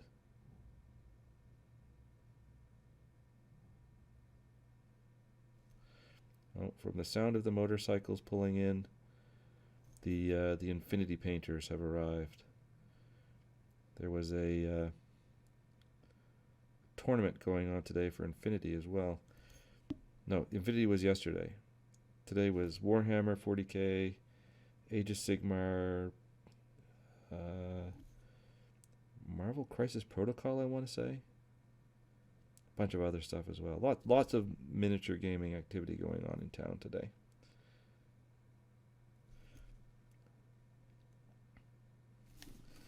One of the ringleaders of the gaming community is a chief petty officer, and he's gotten access to the messes to host some of the gaming events, and it's going really, really well. People are being pretty respectful and obeying the base rules and all that good stuff, and it seems to be going pretty well. Now I'm just going to do a highlight of amber gold on the skin. Same as before. Middle of the brow, middle of the forehead, bridge of the nose, but not the nostrils now. Top of the cheeks. A little bit of the Cupid's bow. Muscles left and right of the mouth. Center of the chin. Now she's looking pretty, starting to look like a ghoul, which is not what we wanted, but we'll sort that in a minute. So this is just straight amber gold. Top of the thumb, hand, all the same things again. Slightly smaller highlights each time. Knuckles, tops of the fingers, knuckles on the hand, get little dots. The work of the tendons on the back of the hands. And that's what's missing. That's what was throwing me off. Is one of the hand doesn't have any vein or anything like that goes across the tendons. That was what's missing from that bit of anatomy there. That's normal though on a 28mm miniature for that to be missing. It's quite often missing. But also, like folks like Bobby Jackson and all these really good sculptors, they do quite often do that as well. And if they don't, you can always just paint it in and it works just as well. Just double checking my round highlights on the cheeks. Now, how are we going to put that warm tone back into that skin? So what we're going to do, we had our red that I set aside, which is just straight Reaper Blood red. You could use clear red, you could use just about any red color, but you don't want to use like like a really strong magenta color or something like that, or a purple. Be a bit too cold. Well, you could. You suppose you could. But the idea is we're going to take that drop of red and we're going to mix it with a little bit of the olive skin tone, whatever your mid-tone skin tone was. Okay, and we're going to make a slightly pinker version of that mid-tone. And then we're going to make a glaze out of it. We're going to thin it, maybe 1 part paint, 1 part water. So it's not really, really red. It's just a little bit pink. Okay, this is it here. It looks a little bit orangey, in fact. So I mixed a bit of red with the mid-tone skin tone, thin it down, and what we're going to do with this, we're going to glaze this onto the cheeks and onto the back of the hand. We'll do the back of the hand first. So here's my, oh, let's go back to the other view. Here's my slightly pinker glaze. You see, it's not very thick, just a little bit pink. In fact, it looks a lot like my Geoff Davis color, very sort of pinky color. Oh, right on. No, that's coming along just fine, Belle the cat. You're on the right track. And now, what we're going to do, so I'll do it on the back of the hand first so you can kind of see how this goes. So there's the back of my hand. There's that little fake vein that I painted. I'm going to glaze this underneath that little vein. And now you'll be able to see it even better. And I'm going to glaze it under some of the knuckles. And then just close to the bottom of the wrist. Okay. So now that little bit of pinkish color glazed back in. Okay, it's created a little bit more warmth in the skin tone.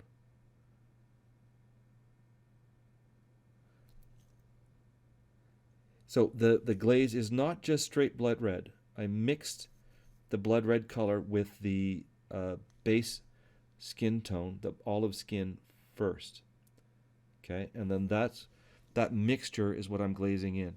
And the reason I do that is because if I just go blood red and make it too thick, I might need to start all over again.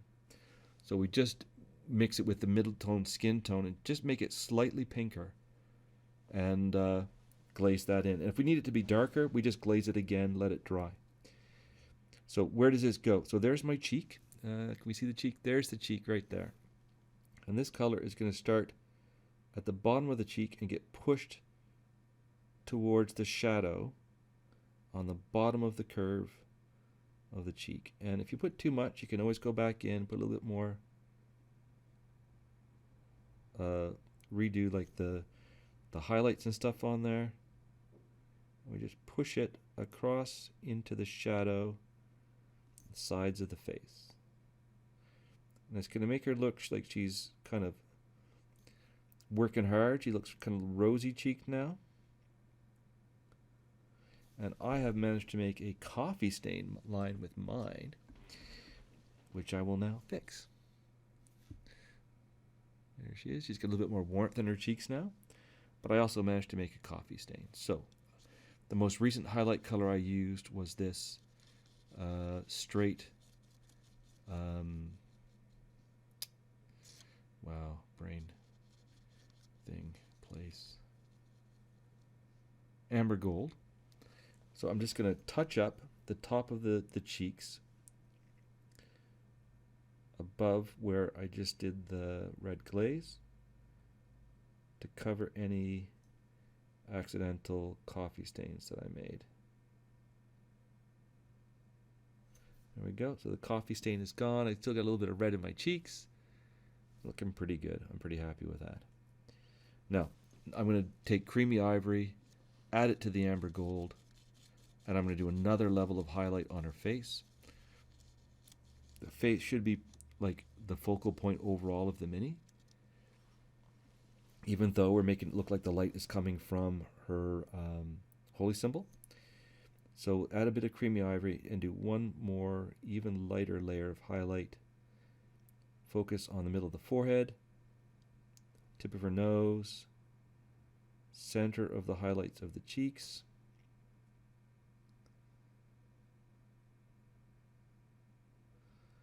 and center of the chin.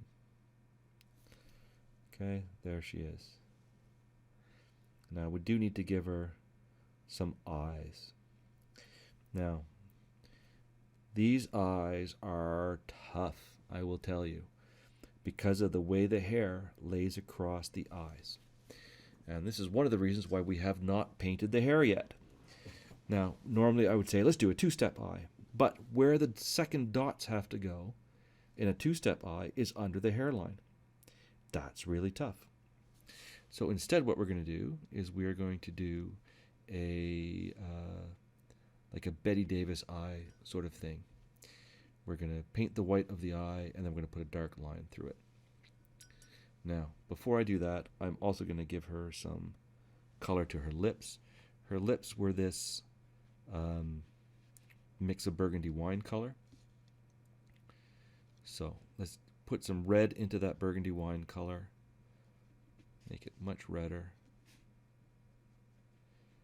And you're probably wondering, why did I suddenly jump from the eyes to the lips? And that's because the brush stroke we're going to do for the eyes is the same as the brush stroke I'm about to do on the lips.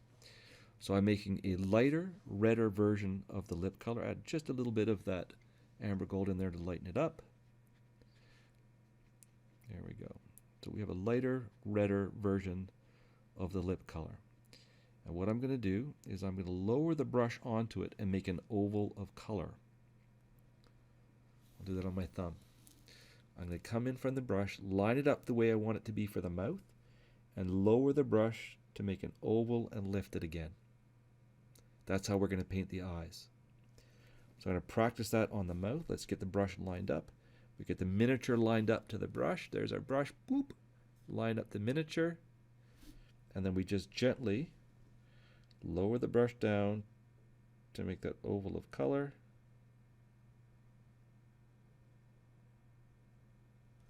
And lift it back up again. So I'm not doing like a big brush stroke. I'm just lowering the brush to make an oval of color and lifting it back up again. And that's how we're going to do the eyes. Whew! If only it was going to be that easy. It's not, though. It's just going to be a bit of a challenge. So, what we're going to be ready to do is make a big mess. Just accept it. We're making a mess. Now, I'm going to use the creamy ivory as the eye color. I probably should be using something a little bit bluer. I don't really care, though. I'm going to use this ivory color. This is for the whites of the eyes. Now, I'm going to, because of the position of the hair, I have to reach across the bridge of the nose to put this color in the eye socket. And that means I'm probably going to mess up and put paint on the hair and the bridge of her nose at the same time.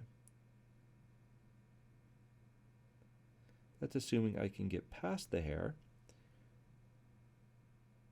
which is tougher than it looks. I cannot get past that hair. So here's what I'm going to have to do. See, I got a little bit of color in there, but not much. I am going to have to use a bit of flow improver, and I might even have to switch to a smaller brush again.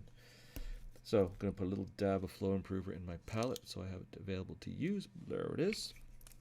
Well, my palette is a mess now. And let me find my smallest brush that I own. There it is. So that's what I was using. A size 2, and now I'm going to a 00 with a tiny, tiny little point on it. And that's what I'm going to try to use to do the eyes.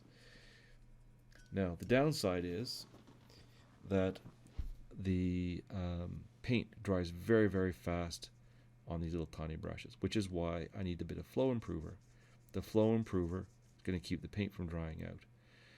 The flow improver also increases the risk that I'll get a flood. So it's a bit of a balancing act. So here we go. I've got the brush all ready to go. I'm going to reach in there and try to make my white dots for the eyes. Not dots, these are the whites of the eyes. The sclera, to be clear. Not bad, not bad. And now I have to do the other one. And in this case, now I don't know if you can see that, but the tip of the brush has already dried, and I've got, there's a dried speck of paint there that just came off the tip of the brush. That was blocking the flow of the paint. So I have to clean my brush, reload it, put a little bit more flow improver in there this time, reload the brush, and I'm going to have to work quite quickly. So I get the brush ready, flip the miniature around upside down because I'm going to reach from the other side through the holy symbol to try to reach in there and put a dot of color in the other eye socket. And, okay, that worked reasonably well. Nope.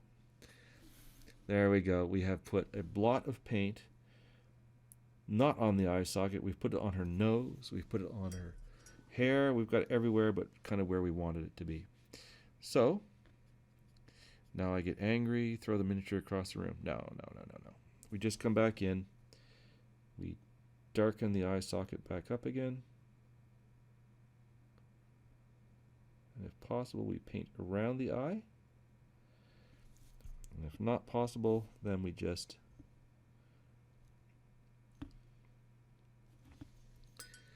darken the whole eye socket and start again. In this case, it seems to have worked reasonably well. Like as I said, these are very challenging eyes, so don't get upset if you have a hard time with these eyes. I teach lots of classes on how to paint eyes, and I am having a hard time with these eyes. Remember that I've got that class, painting eyes is secretly easy, except these ones. There we go. Now, it looks really cross-eyed, but we've got whites, sclera as it were, that we can now put the irises into those eyes. And I think the color we're going to use is blackened brown. That is a good, walnut brown might be better, but I've got black and brown in the palette already, so that's what I'm going to use. I'm going to get my black and brown ready with a little bit of the flow improver.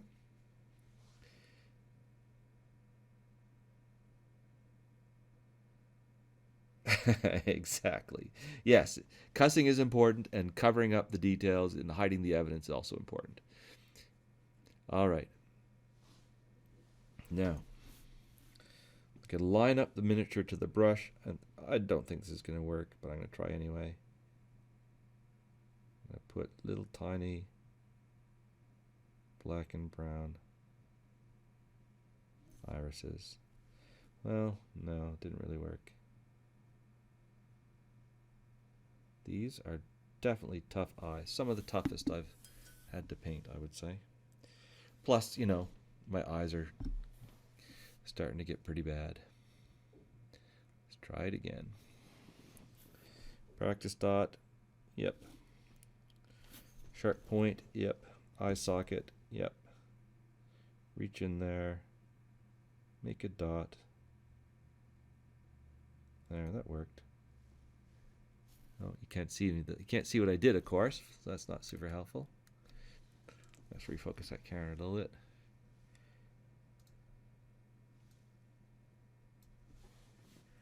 And try again.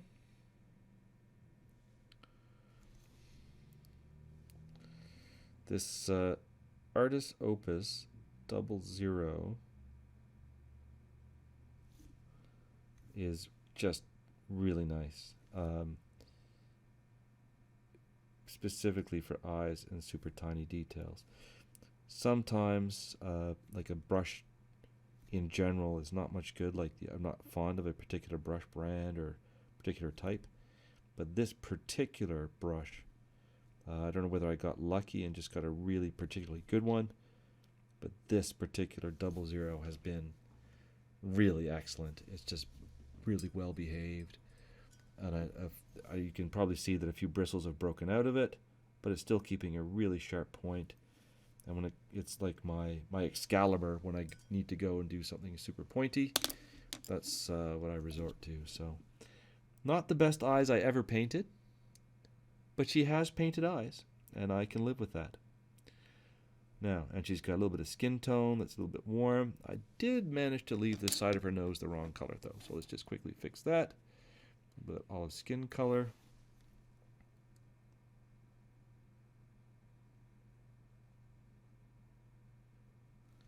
And I just painted her cheeks the wrong color, so we're now back into fixing 10 different messes.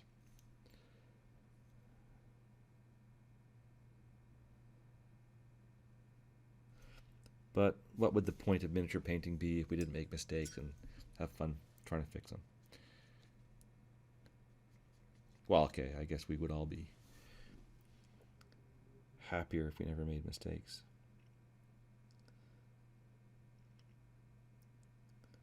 I don't mind making mistakes. Just happy to be here painting.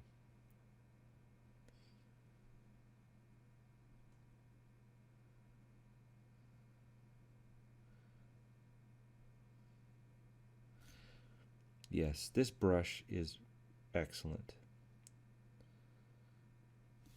I'm quite happy with that result. Okay. Good to go. Now, the next thing we need to do, we are going to paint the hair. The hair. Now, the hair color overall was supposed to be this dark brown shadow color. There it is. So let's add a tiny bit of amber gold directly into that color. And it's going to give us this sort of desaturated looking brown color. My plan for this hair is to make it look a bit shiny. And then we're going to glaze, the burgundy wine over it and make it a funny sort of colored hair. Now, with our light shining that way, the hair in general is going to be lighter towards the light stone. So I'm ignoring that sculpted texture, okay, and I'm just painting a big highlight facing the direction of our holy symbol. Now, the bad news is that my eyes are really getting tired and I'm having a hard time. Hopefully, I will be able to keep going to the airbrush stage. No matter what, we're going to do some airbrushing. Just might mean I make a mess. Okay. This area of the hair, which is flat here, along here, is flat to our light source. So I'm going to paint that highlighted. Again, just ignore the hair texture and paint a large highlight in that zone. Why do we ignore the hair texture? Well, there's two things. One is you could paint your own hair texture with a lot of little fine brush strokes, or we can utilize the existing hair texture. The problem is that it tends to be that this sort of hair texture is too rough to really look like hair. So we either ignore it and paint just the general shape of the hair, or we paint thousands of little tiny hair texture lines. Now, what I'm doing is I'm painting that same big highlight at the back of the head to give the general shape of the hair. So I'm ignoring the texture and just painting the general shape. There we go. And now I'm going to add more amber gold to the same mix for my second highlight. This highlight's going to be much smaller because I want things to look a little bit shiny. Small highlights tends to be reddish shinier.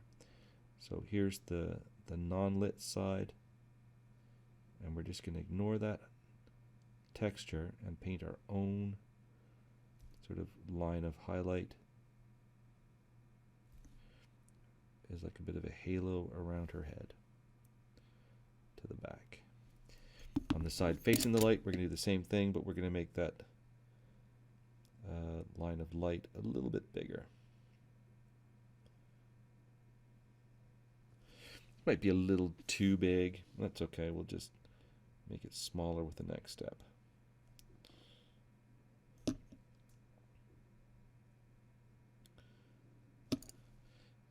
the light side, we want to put a highlight in the flat area down here, okay, down lower, where the light would be like a flat sheet reflecting, the hair was like a bit of a sheet reflecting the light source. So we'll flatten that down a bit.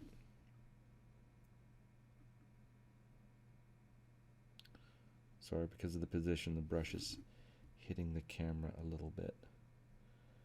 There we go. Okay. There we go. And now we're going to go to straight amber gold and do a much smaller highlight inside the last one. Okay, so there's our last highlight. And this highlight, again, just ignore the texture, work inside that previous one, the previous highlight I mean, and just connect that highlight like a halo all the way around her head. And then when we get back around the back and start getting closer to the front again, make it a little bit bigger because we're closer to the light source.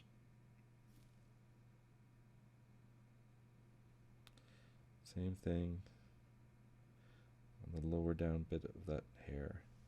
Sorry, I keep drifting off the screen. There we go. As my eyes get kind of tired, I tend to drift a little bit more. There we go.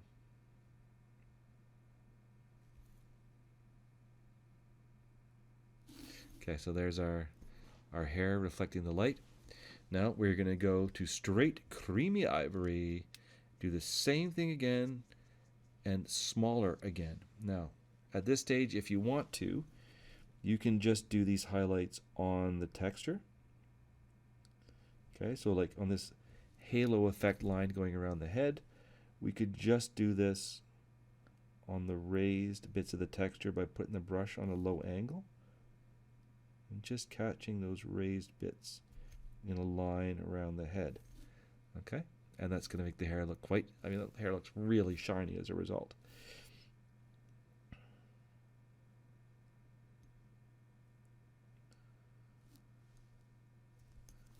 So let's keep going with that.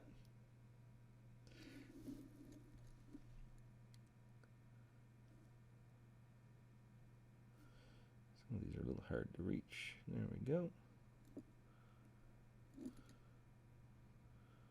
Matt DiPietro, Miniature Monthly, taught me how to paint hair like this. If you're not a Miniature Monthly member and you're watching this video at some time in the future, just know that you can go and take classes from people like Matt DiPietro and Aaron Lovejoy and Liz Beckley and all those good folks and learn a ton about miniature painting, not just from their videos, but also with one-on-one classes and mentoring and all that excellent stuff they do. Really worthwhile. I take classes from Aaron every month. I've done in-person weekend boot camps with Matt, and I've done like classes at conventions with Matt, Liz, Aaron,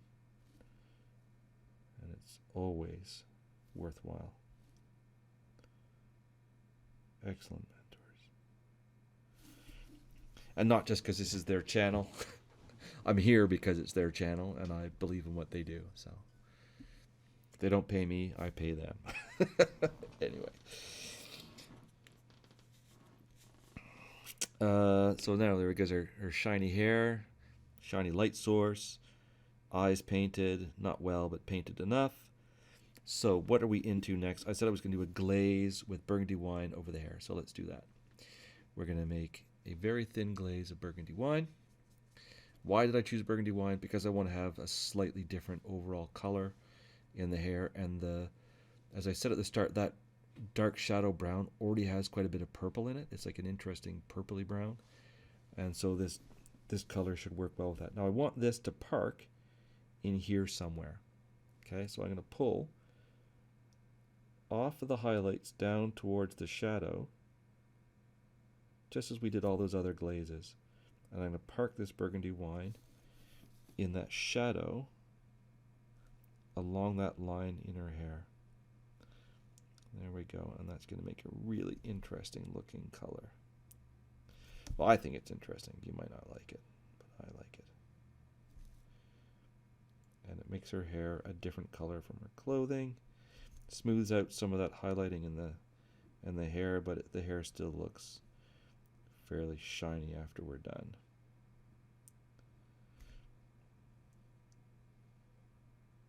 Plus, I like burgundy wine. It was Elizabeth Beckley introduced me to that color at ReaperCon as a base color for doing skin tones and faces and lips and all kinds of cool things like that. Very cool stuff. There we go. Put a little bit of it in the part of her hair as well. There we go. Like it. There we go. A little bit of glaze in the hair, some additional color, a little bit of visual interest. And she's looking pretty good now. She's looking like she's got that light source right in front of her. So I think now is the time to start getting on with our NMM, non-metallic metal effect on the gold and on the armor. I'm going to do one more thing first though. I'm going to paint the wood of the shield. I need to make a wood color. So I'm just going to make a gray, sort of a neutral gray color out of the stuff I've already got on the palette. I'm going to grab a little bit of creamy ivory, a little bit of brown, a little bit of whatever. It doesn't really matter. I just want like a warm grayish color. Not heavy on the amber gold though. And that's going to be, so here's my color. That's going to be my basic wood color on the shield. Okay, nothing too special there. And now, I'm just going to use the edge of the brush to paint that on the raised texture, on the wood texture on the shield. It's a bit like dry brushing, but with a wet brush. And I'm controlling it by keeping the brush, if you look at the angle, the brush is on an angle like this to the wood surface. So I'm just catching the raised texture with the tip of the brush. Definitely easier with a very high quality brush, I will admit. But nonetheless, it's not too difficult to do. And it doesn't matter if I get it on the edge of the shield. I'm about to paint that part metallic anyway.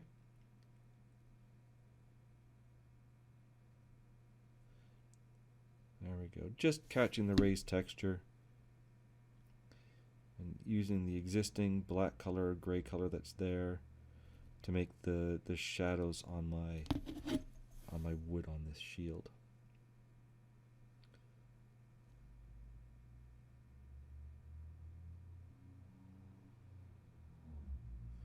Now, those of you who have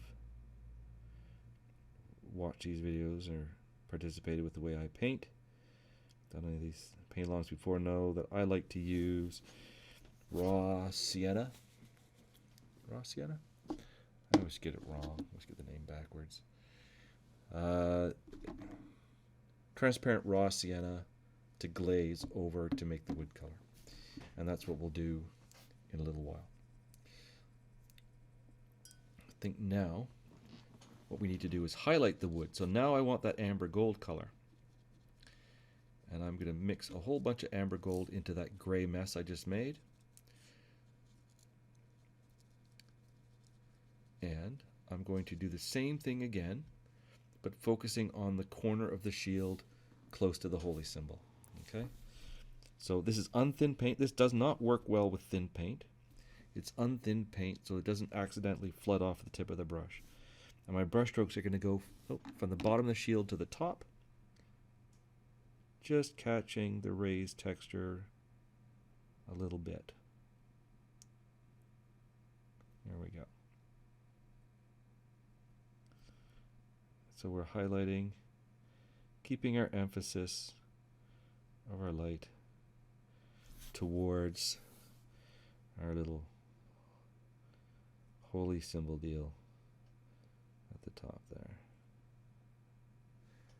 God, how am I managing to get off the screen so often today? I thought I had that pretty much sorted. There we go. Okay, that's the highlighting of the wood towards the light source. Looking pretty consistent. I'm pretty happy with that. Now, my palette is a mess. What do we do when our palette is a mess? We grab a hold of that mess, we rip it off the wet palette, chuck it in the garbage, and start again. Just like that. I'm going to grab my new piece of parchment paper. I'm going to put some more water in the palette on my handy dandy little squeeze bottle here. And I'm going to put that parchment back over top. Let it absorb some water in it. I try not to get water on top of the parchment. Sometimes it happens, not a huge deal, but it can be annoying if the droplet of water mixes with your paint unintentionally. Okay. Now, I'm recording, and I'll say what we're going to do. NMM steel, NMM gold. So for this steel, I'm going to start with a little bit of black. Midnight blue, twilight blue, snow shadow, pure white. Midnight blue, twilight blue, snow shadow, dragon white. So those three blues are a triad from Reaper, and they are excellent as your start point for NMM steel. Really work well. I learned about those from Aaron Lovejoy during his NMM class, his 4-part class that you can do online with him. That is a really good class, one of the best classes I've ever taken. You will learn a ton from that one. And for the NMM Gold, we're going to use Reaper's NMM Gold Triad. Now, I knew about this one a long time before I took Aaron's NMM class, but that class features these paints as well, and they are excellent. I do find them a little bit too green, but I still like them for doing NMM gold. I remember going to the Louvre in Paris and looking at Marie Antoinette's gold collection, and all of her gold in that picnic set was very green gold, and it reminds me of that. Okay, now, first thing we're going to do, we are going to make a dark color as the base of the NMM. So we're going to take black and midnight blue, mix them together. This is going to be the start base color of our NMM steel. Now, if you're going to do the NMM on the steel on the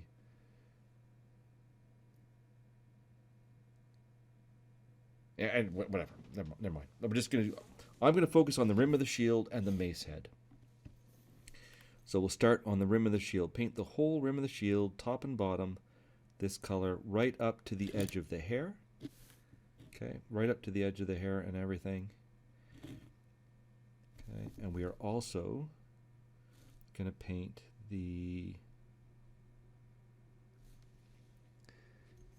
like a dark line on the inside rim of the shield adjacent to the wood tone. Okay, so this is almost as difficult as doing the eyes, where we've got the wood tone. We need this color inside the rim of the shield along the wood. So do like that. Same thing on the other side.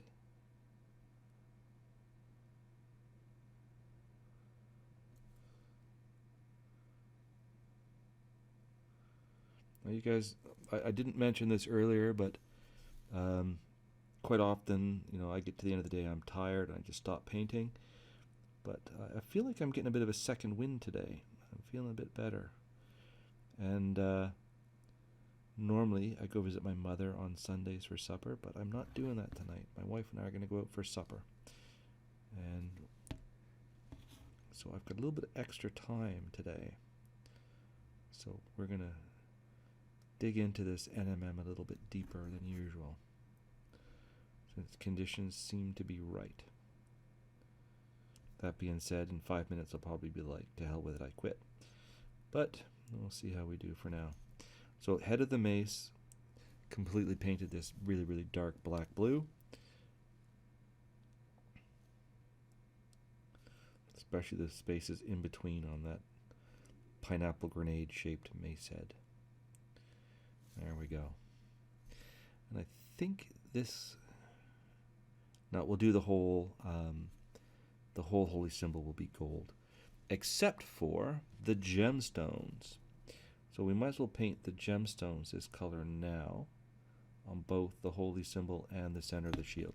Those need to be black, so let's paint those black now. Get it done.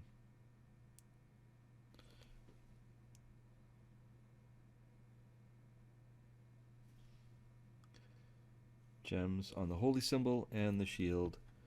Oh, there isn't one on the back of the holy symbol. Never mind. Just the one on the front of the holy symbol and on the center of the shield get painted black. If you see a round gem, you should want it painted black. Sorry, I couldn't resist. I don't know why I just did that. I didn't need to do that. I will stop. Okay, there we go. Now, next thing we do, we get our midnight blue. This is our shadow color, essentially, of our NMM. So we've got the black line, and then we've got like shadow, which is going to be dark blue, and then we'll lighten up the areas towards the light source with these other colors. What makes NMM look like metal? Well, it's the appearance that it's shiny. And so what you need is very dark colors close to very light colors. Round shapes tend to have bright colors in their center. So the top of the shield we treat it as an arc, okay, like a curve like that. So it's going to get a highlight in the center, fairly close to the hair, but a little bit closer to the light source. So we paint most of the top of the shield midnight blue. Okay, the bottom of the shield is going to get light from the ground bouncing up and off the knee bouncing up. So the highlight on the bottom of the shield is going to be pretty close to the knee. So we start just down from the corner and pull that light down and then pull the light up from the shadow. So we overlap two layers of blue, just like when we were glazing earlier. We overlap two layers of this blue fairly close to the knee. The back of the shield, the highlight is going to be basically right in the center. So start close to the top and pull down, start close to the bottom and pull up. And you'll end up with a highlight basically in the middle of the shield. Now on the front of the shield, it has a curve like that. So we're going to put the highlight right in the center of the shield. So the highlight on this edge is different than the highlight on the top edge, to be clear. And then the bottom edge here, we treat that the same as a top picture. This is being glued onto a cylinder, and the cylinder runs parallel to my paintbrush. So we get a highlight there and a highlight there. Okay, for the mace. The mace, we'll just treat it like a sphere, and we'll paint the middle of it blue, as though it's a sphere. It's not, but we're going to treat it that way. Highlight blue in the middle. Done. Simple as that. Now we go and we move up to the twilight blue. This is a desaturated blue-gray, and this is our next highlight color. Now this color is often very, very thin. So quite often need 2 or 3 coats of this to get a really good effect. We'll see how we do. Now, the highlight on the front of the shield is going to be there. It's going to be right in the middle. Okay, but on the top of the shield, it's going to be closer to the front. So I'm going to start here under the hair and pull the paint forward to about where the wingtip is. That's where I think my highlight's going to be. And then I start close to the corner of the shield and pull back and overlap those layers of paint by the tip of that wing on her shield. Right about there. Okay, that's on the top of the shield. On the bottom of the shield, remember, our highlight's going to be just above the knee, so we start a little bit further away from the corner because we've got midnight blue there. Pull down towards the knee. Start just behind her knee and pull forwards and overlap those layers just in front of the knee, right around where the bottom of her belt pouch is, the little money pouch hanging on her belt. right in there. Okay. And the back of the shield, we said it would be right around the middle of the hood, or a bit about the bottom of the hood. So, same deal. Start at the top and pull down. Start at the bottom and pull up. Excuse me, I am going to sneeze again.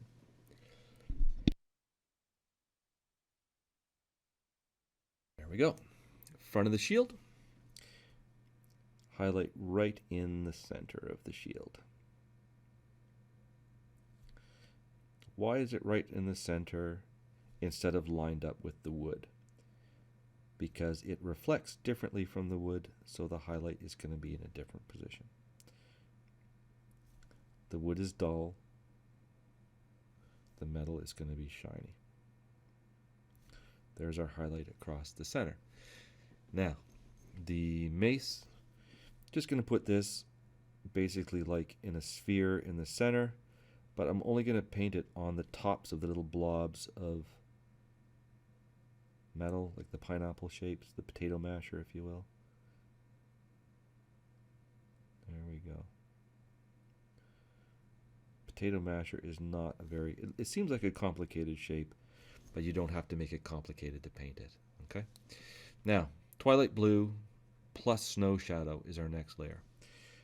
I feel like for my model anyway, the twilight blue went on reasonably well. I don't feel like I need a second layer of that. I'm going to move on to the 50-50 mix.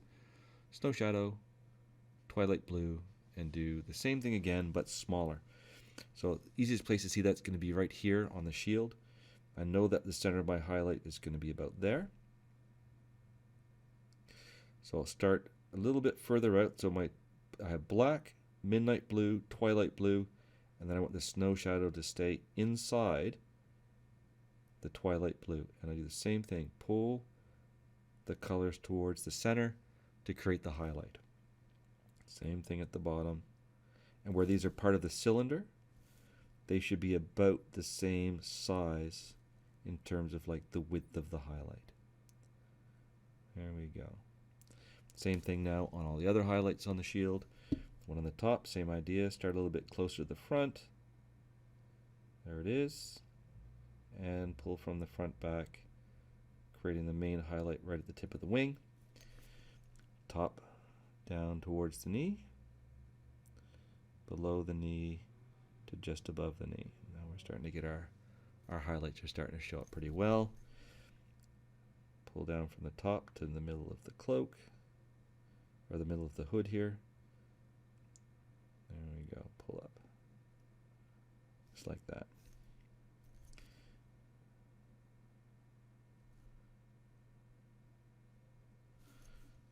Okay, and we're going to do that on the potato masher. Working our way towards the center of the potato masher.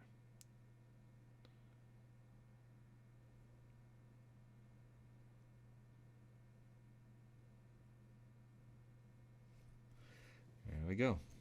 Next layer, just snow shadow, straight snow shadow. It's going to start to look blingy now. So we're got 3 more layers to go. Snow shadow, 50-50 snow shadow on white, pure white, and then NMM is done. Nothing to it. Takes no time. We'll do it in the middle of the shield first. So there's the edge of our previous layer. We start inside of that and pull towards the center. Start on the opposite side, pull back towards the center. We'll do that a couple of times to make sure we get a nice color saturation in the middle and a similarly sized highlight on the bottom.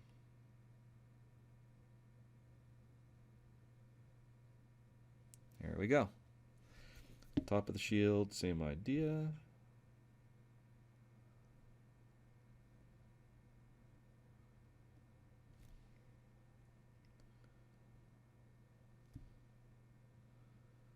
Side of the shield, down here, above the knee,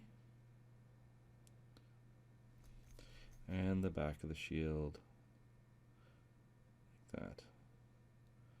Now that's probably as much as we're going to do at the back. That's bright enough. Okay, but we need to go a couple of layers lighter everywhere else. Next thing we're going to do, 50-50 mix, pure white, and snow shadow. Now, we need to do some edge highlighting. We could either do that with the snow shadow or with this color. And I feel like I want to do it with this color, not with the snow shadow. When you're edge highlighting, if you add a lot of water and you thin the paint, the edge highlighting is going to be much more difficult. Keep the paint unthinned. You just don't have much paint on the brush. You're going to come in on an angle and like swoop past. So here's an edge. Right, and my brush stroke is going to go like this. Sound effects help.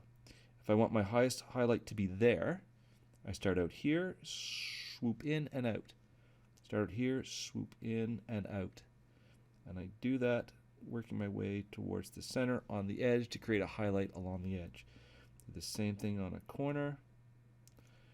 Swoop in from the edges to create a brighter highlight on a corner. Okay, and you definitely do highlights in your edge highlights. They don't just, the edge highlights are not all just the same color. Okay, so I'm going to start out here and swoop in. Start out here and swoop in. Okay, and now I want this color in the center of that highlight. So I'll do that now as well. And there's my edge of my NMM. You can do the same thing on the inside edge of the shield. Swoop in and pull the line towards the center of that. Oh, sorry. Start out here at the corner, swoop in, and I want the highest highlight to be about there on that edge of the shield. Okay, we're going to do the edge, the corner. We need to do the edge underneath. And this is where the highlight is going to be strongest on the bottom. There we go. I'm going to do that same edge that way, same edge that way. If you make a mistake, don't worry about it. It'll look like a scratch. There we go. Now, at the back of the shield, we need the edge highlights too.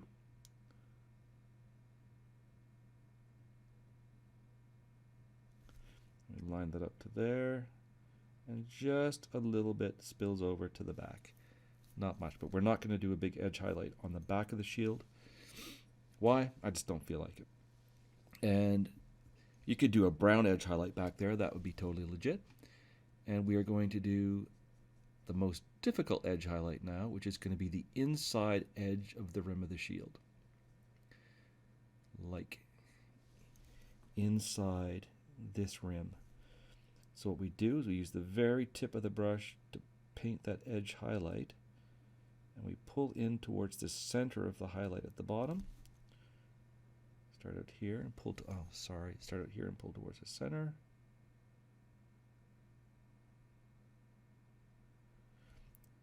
And there's the center of our brightest highlight, right in there in the middle of the shield.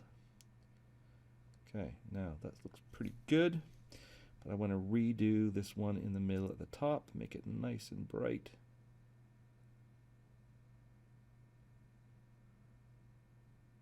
Okay, looking pretty NMM bling, but we need to go one level lighter. So we're going to go to our pure white. Pull some pure white off to the side. Try not to get a lot of water in it like I just did. That'll make it more difficult to work with. And now we're going to do a few little specular highlights where the light is the most reflective. Center of the shield right there, obviously, I think is the biggest reflection point. So pull in from the outside from both directions, and then nice round pure white color in the center. Now, is probably going to get dulled by the colors underneath. So you might have to repeat this one a few times. Aaron calls that insisting on a color. And then we'll do the same thing on the front corner of the shield. Pointing towards our light source like that. And do a little bit of that down here. So we're highlighting our edge highlighting. And a little bit of bright spot in the middle down there. And this one we could probably glaze it over brown because the light is being reflected off of the leg. That's what's creating that highlight. We got this little pocket of light at the bottom of the shield, which is going to catch the white light. So we make a nice highlight right in the center of that pocket. And there's our NMM rim on our shield. Looking pretty good. How are we doing for time anyway? 5 o'clock, so I should be finished now. I'm going to keep going. Now, what did I forget to do? I forgot to do the rest of the colors on the mace head, so we'll do that now quickly. Snow shadow first. Just a few little highlights on the edges and the center of those squares towards the center of the spherical shape. Give the impression that it's round and reflects light. There we go. And the same thing with the snow shadow pure white mixture. So we'll put a little dot of that on the top of the mace. Few little marks of that right towards the center of those squares. A little dot of that on the base as well. That's probably enough to make that mace look shiny.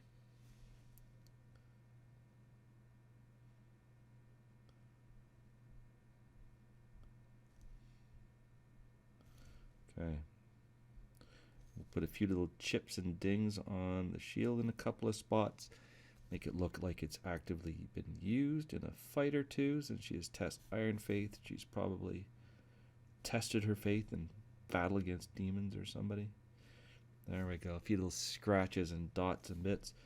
You can put a few more dots along the inside edge of the shield where light might catch it a little bit. Oh, right on, man. Looking good. The only thing I would say is the cross piece on the shield this way is really necessary to get the effect. And if you can, the inside edge of the shield needs a little bit of light too. Yeah, looking good. You are on the right track. And the hair looks really good too. All right. Digging it. Sorry, I should say things like I'm digging it. Digging it. Okay, now, next thing is going to be the gold. Now, you can do the gold. If you want to just do steel instead of gold, just follow the same sequence with the paints from before. And I'm just going to do it with the, whatever these are called, the NMM gold base paints. Now, we use the NMM gold shadow to glaze into shadows after we build the metallic look of the gold. So the first coat of paint is actually with the middle tone mixed with, which is like a yellow ochre, mixed with the dragon black. It gives us this black, greenish black ochre color. And that's our base coat for the gold. So we've already got the shield kind of painted black. Now we're going to paint it this this NMM gold base plus black color. So if you're going to paint it steel, this is going to be this blue-black color that we made at the start. Okay, and just paint the whole thing this color. Black lines, shadows, everything. Paint the whole thing. Just don't paint over the gemstone. Need to paint the edges of the wings this color as well.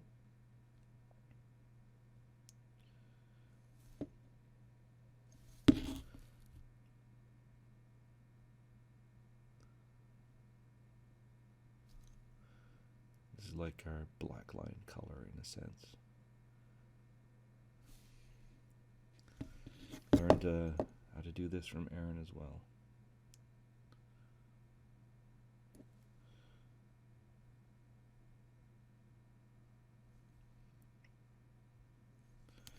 There we go. go.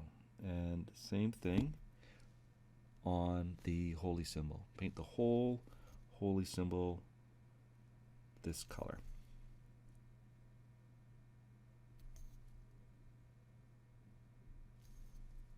Except for the black blob in the center, that's going to be our bright yellow holy gemstone. I'll leave that black.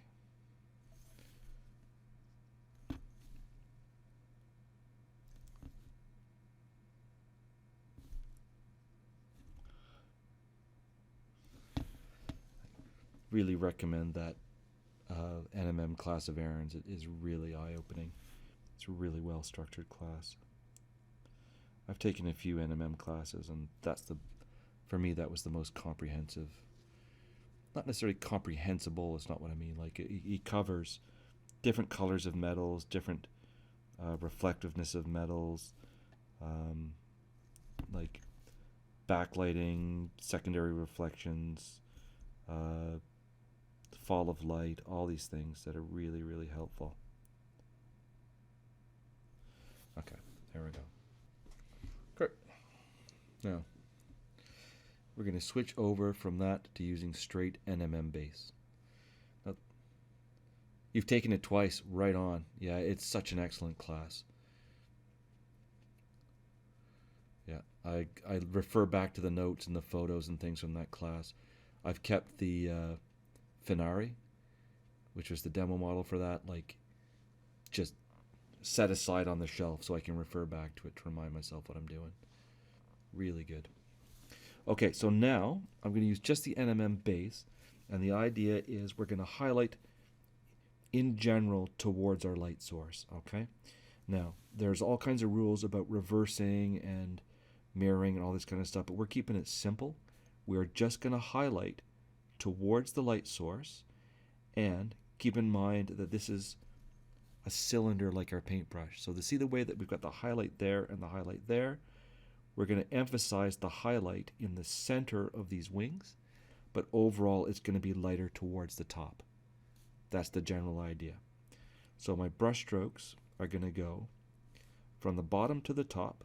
So we'll start around this ring at the bottom. I'm going to go from the bottom to the top, focusing towards the top of the shape. We'll do this wing, we'll pull the paint upwards.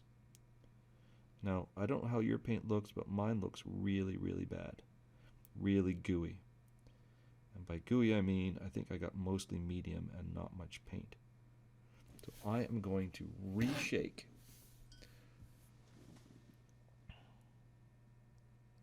Oh no, it just separated on the palette while I was talking. There we go.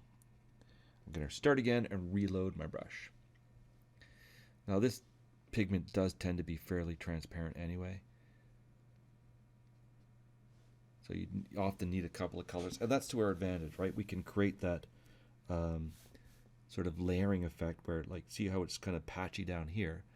If I start a little bit further up and pull again towards the light, I get a second coat, which is a little bit more opaque and a little bit more color towards the top of the shield. So I'm painting every feather separately. I'm painting every shape separately now. And I'm not going to cover the areas where normally I would paint the dark lines in manually. Okay, I'm going to not paint those over. And this is in part because it's a bit, you get sharper dark lining by not covering it over than you do by trying to paint it back in. Okay, that's a secret. Don't tell anybody I told you that. You have to have dark lining, but you can paint by not covering it over as opposed to by painting it in at the end. And if you don't cover over your shadows right from the get-go, they look crisper than they do if you paint them in at the end. Okay, so now I'm focusing light towards the center.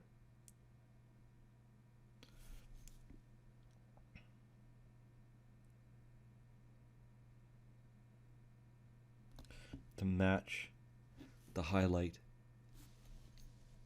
that we put on the edge of the shield. So next step, take some more NMM base, and I'm going to mix in just a little bit of the NMM highlight. Now this is a very opaque color, and just a touch of it will really change the look of the NMM base. So you only need a little bit at this stage. And I have forgotten to do the holy symbol. Darn it, I'm going to have to go back. Yeah, let's just do the holy symbol now before I forget again.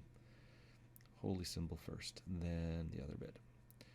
Holy symbol, same idea. We're just going to paint the ring, paint the outline, paint a line down the middle of the handle.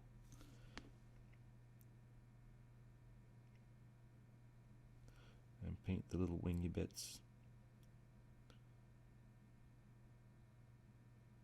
kind of separately. Keep the dark lines in between them uncovered. Okay, just like that. And we'll do the same thing on the back.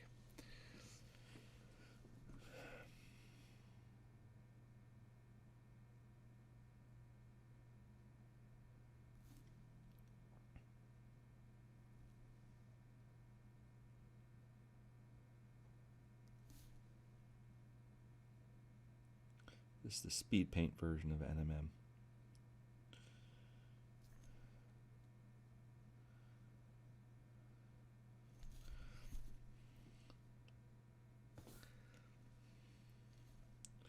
Get the edges of all these little shapes here too. Okay, there we go. Good enough. Let's go back to our NMM base and highlight mix. As I was saying, just a little bit of the NMM highlight in there makes the paint quite opaque. So what we're going to do now, we want to really mimic the lighting around. So the base of the bottom of this loop, this little circle, we're going to pull a little bit of this color in towards the center at the bottom. Okay, and you can do that a couple of times, make a little bit of a highlight towards the bottom that lines up with the bottom of the shield. The edge is going to be dark. And we can reverse it and we do the top of that little ring. Okay, we do the top of the little ring from opposite sides to bring the light towards the top of that shape. Okay, now for the wings, we want to pull the light towards the front of the wing.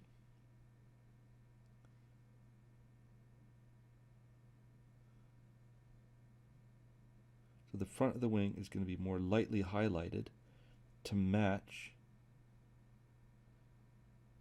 these highlights at the edge. So now we're doing the inside edge of the small feathers close to the ring. Same thing on the opposite side.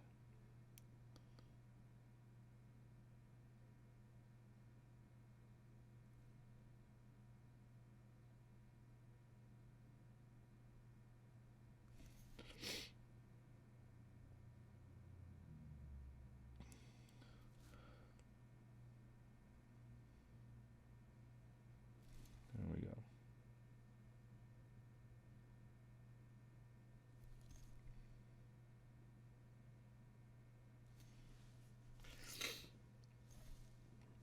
And we do the same thing on the holy symbol. So a little bit of light line right down the center of the bar and at the top, bottom of the ring, top of the ring, edges of the feathers. There we go, same idea.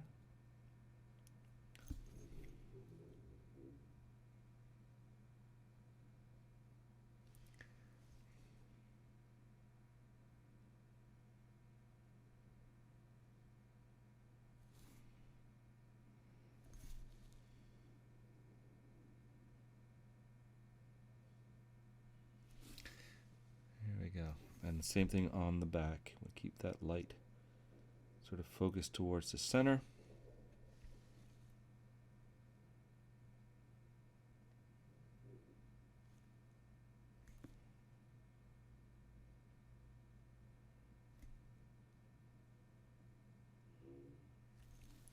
of speed metal.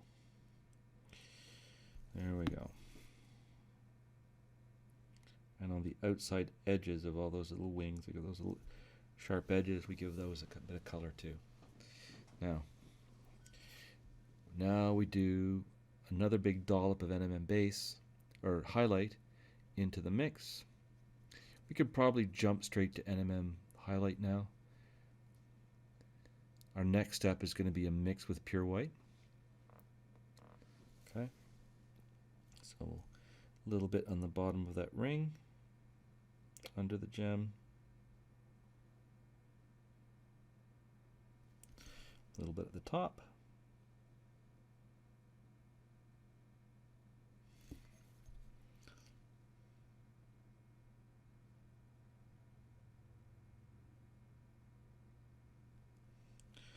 Inside edge of the wings.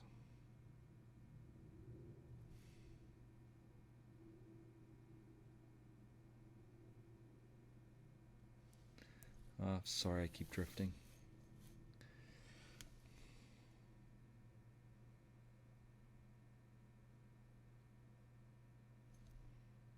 A little bit heavier towards the top of the wing is okay.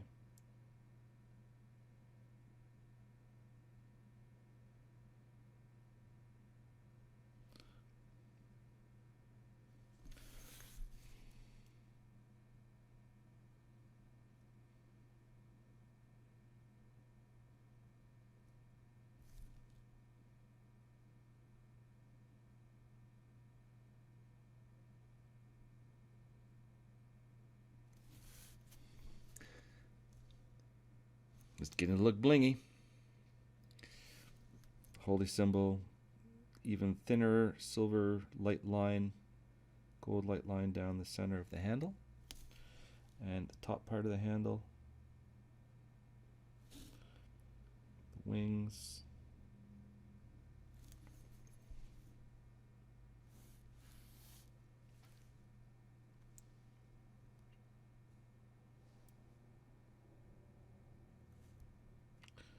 Top of that little ring, bottom of the little ring, a little bit on the wings, little wingy dingy bits.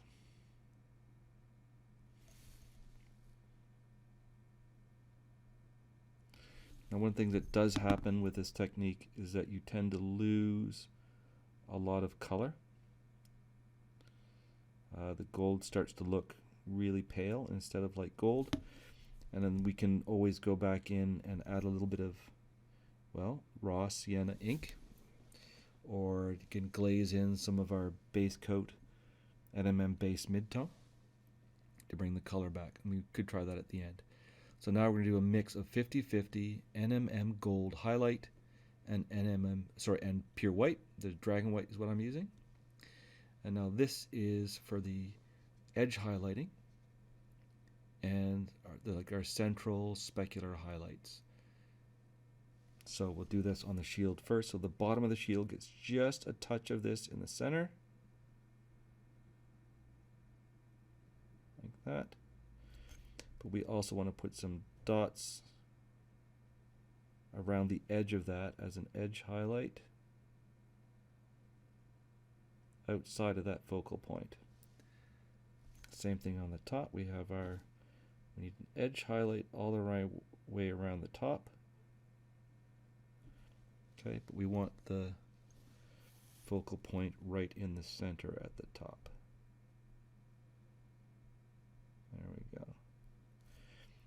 Edge highlight all along the wing.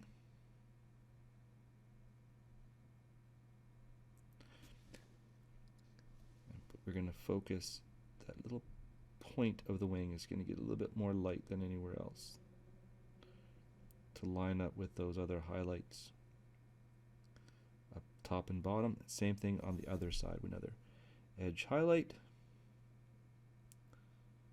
all the way down and a little bit more light in the center like that.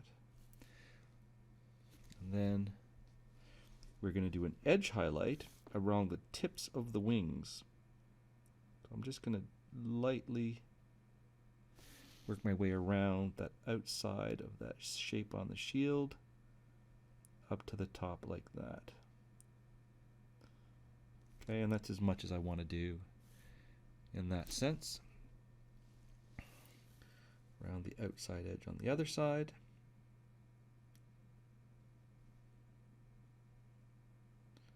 Now if you're feeling confident, you can do more than that, but that's as much as I feel like I want to do today. Okay. Now we'll do the same thing on the handle,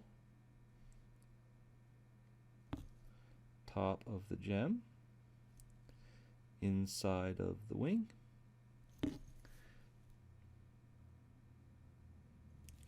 edge highlight the outside of the wings.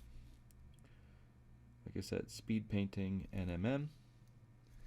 Same thing on the back, outside of the wings, center of the point of the wing. That little disc, focus it towards the top. There we go. You could almost dry brush this step. I don't recommend it, but you could. There we go. Now we've got our bright holy symbol. And now we go over. Suppose I could have done a bit on the inside of that as well, but for another time. Pure white is next. And same as we did before, the pure white is going to go at the top in the center.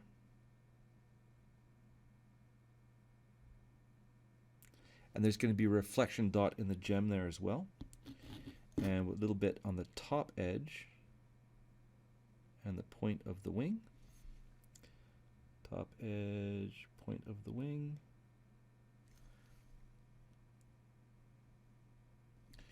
And at the tip of the wing, we'll do a little dot of white as well.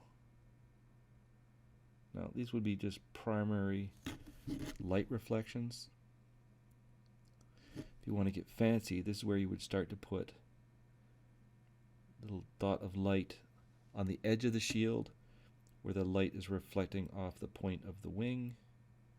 That kind of thing, okay? But we're not aiming for that today.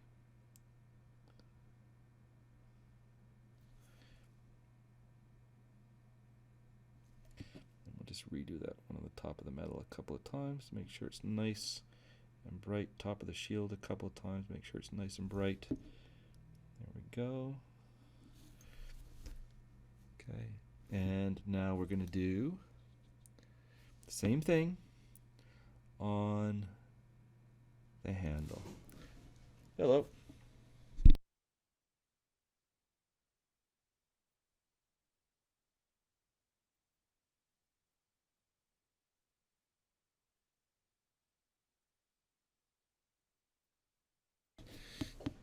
I want to look at your D&D minis. Ah, we have lots of D&D minis. Okay, and then we do the edge highlight on the top of the wing.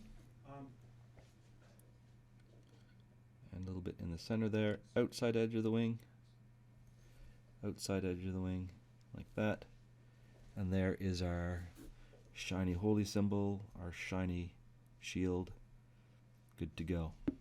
Alright, so for the gems, we're going to start with this clear yellow. We'll check some of that in the palette. And we are going to mix clearly yellow with pale white, the pure white here. And this is going to give us a really like egg yolk yellowy color. Now, we already painted the center of all those gems black. So we're going to do a couple of coats of this color over top of the center of those gems. And you want to make sure you leave a black outline around the gemstone. So do a circle of this color in the center of the black. Now, the light is going to go through the gem from the top and come out the bottom. And the reason we're doing white mixed with yellow is to make it really, really high value. So when we paint the clear yellow over top of it, the white is going to make it look lighter. Oh, I hear you. Yeah, no, that's challenging. It's looking pretty good, though. Looking pretty good. Okay, so we got our two circles of yellow in the center of our shield and our holy symbol, just like that. There we go.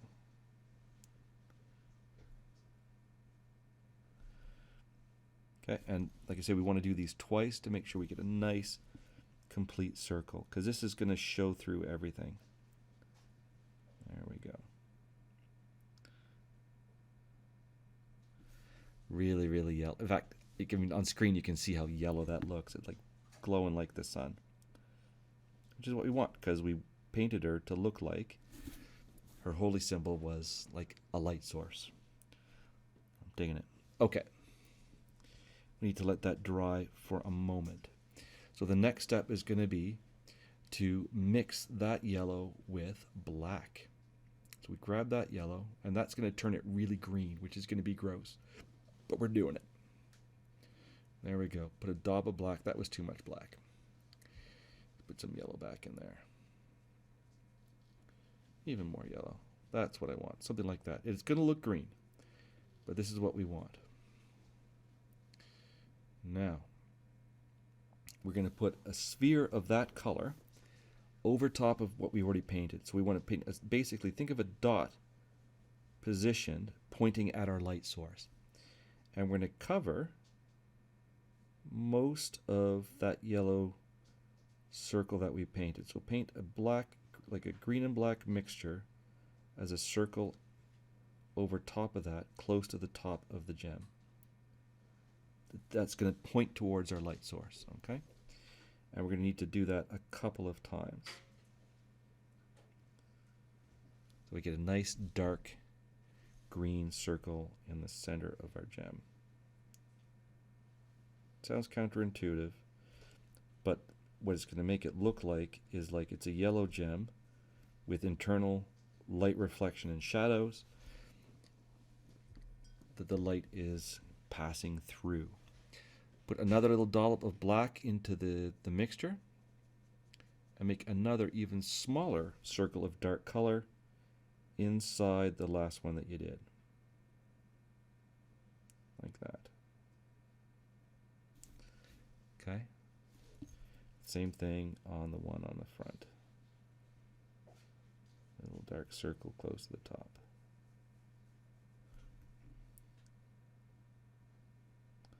Now, there's different schools of thought about how to do these. This is just a very, very simple one.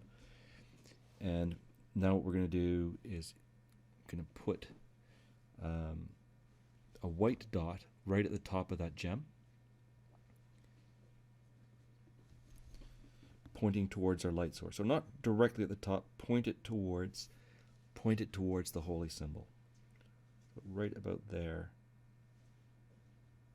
Put a good size white dot like that. And now we've got a gemstone, okay? And on the one on the front, put the white dot a little bit closer to the center and right on the top of the stone like that. Now that one doesn't look as shiny because of all the bright white highlights very close around it.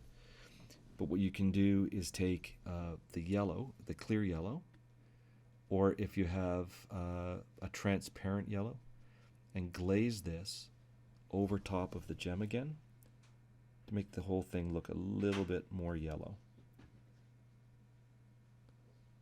There we go.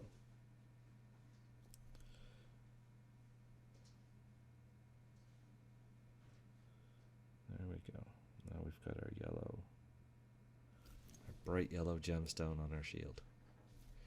Okay. Now, as promised, the last thing we're going to do something crazy now. The last thing. We are going to airbrush some shadows into this crazy thing we've been working on. So the first thing I do is I get my thinner. I'm going to put like, I don't know, 5-6 drops of, this is just 10%, this particular one's 10% isopropyl, and the rest is water. I put like 6 drops of that in there. And I put the thinner in first so that the front of the airbrush is loaded with thinner, okay? And then I'm going to use a red terracotta color. Okay, there's the color. So you can use whatever color you want. Now these are Vallejo Game Air.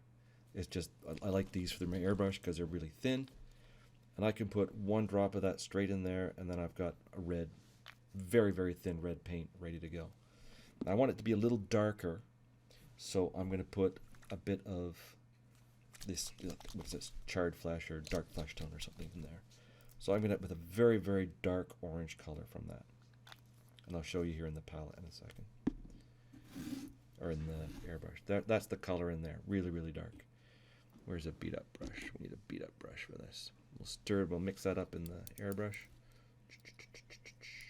Now, that is too dark. Let's test it on my thumb. See how dark that is? We're going to glaze in some color, okay? So we don't want it to be that thick. Let's put a couple of more drops of, like 1, 2, 3, 4, 5 more drops of thinner in there. So we're now at like 10 drops of thinner, 2 drops of paint. In the cup, it looks very light, okay? But on the model, it's going to dry very, very dark. Now, we got one more step to do. Got to clear the entry. Do this. Just going to do a bit of a back blow from there by covering the nozzle. Let a little bit of air go back in. There we go. This is the Reaper Vex, by the way, with the fine needle in it from Reaper. Okay. I'll just test my color on the paper towel. I'm going at 40 psi. Work the needle a little bit, and you can see that color. You see the color starting to show up on the napkin there. It's a very, very dark red-orange color. And I'm not in my fume hood or anything like that because I'm putting out barely any paint at all. It's like nothing coming out of this thing. And I'm going to get my model, and what I'm going to do is I'm going to aim on a very, very low angle like this, and I'm going to put a little bit of this color into all of the shadow.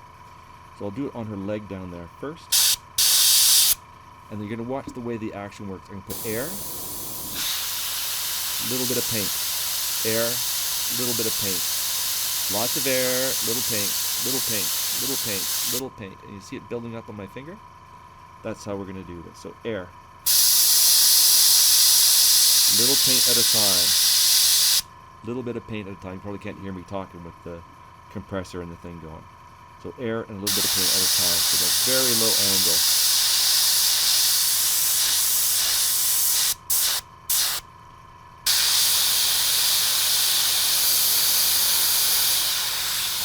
We do that on the shield as well as on the road.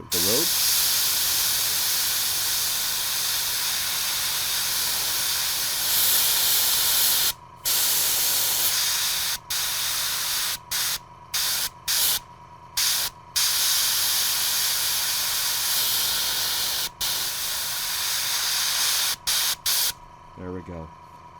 Okay, and that really added an interesting color in the bottom of the shield and the bottom of that gem. See some on the bottom of the sleeve, bottom of that mink.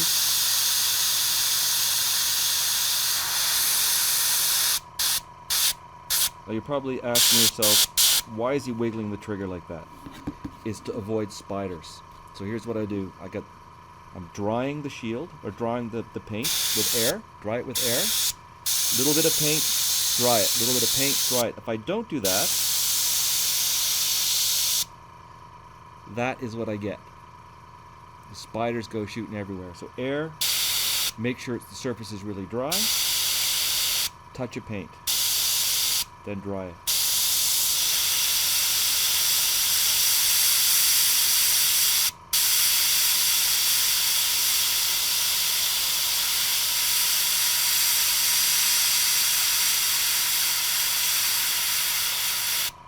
And instead of a big spidery mess, I get this beautifully blended little corner color here. Okay? So that's why we do air, little paint, air, little paint, air, little paint. You see that from the back as well.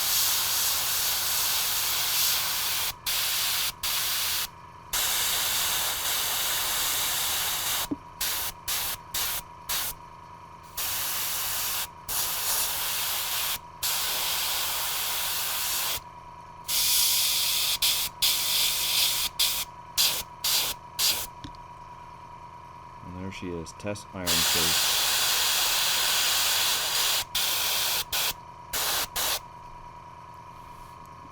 Ready to go to war. And I really like the way that turned out. It really looks like the holy symbol is kind of like the focal point of the light. She's brightly lit, got a nice focus on her face. I'm pretty happy with that. Okay, and I think we will call it there. All right, there she is. Let's get a good focus shot on her.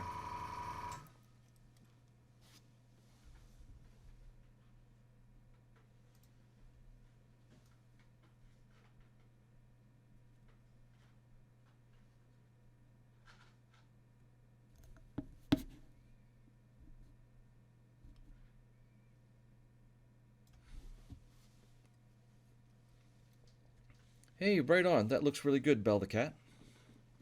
That's exactly what we wanted. Just like a little tiny bit at a time. Now, it looks like I built up the color really, really fast. And generally speaking, I did. But I'm very comfortable with this airbrush, right? So really what you want to do is sometimes even have like 20 times water to 1 part paint, like dirty paint water. And just very, very slowly build up the color until it shows. You don't want to just blast way too much color on there at the by mistake. And this is actually a really good way to blend colors after you've done that blending glaze that we did earlier. So you could take like a dark blue or a dark brown, whatever your shadow color was, and do this from a low angle, and it'll tighten up all of the blends for you and make things look really sharp. Okay, good stuff. All right, so there she is. That's Thess Ironfaith, and that's our figure for today. And what are we doing next week? Gus Greenwell. Oh, Gus Greenweevil. Next week we're doing a torch OSL. A flaming torch OSL. I'm looking forward to that. Right on. Okay, that's it for today.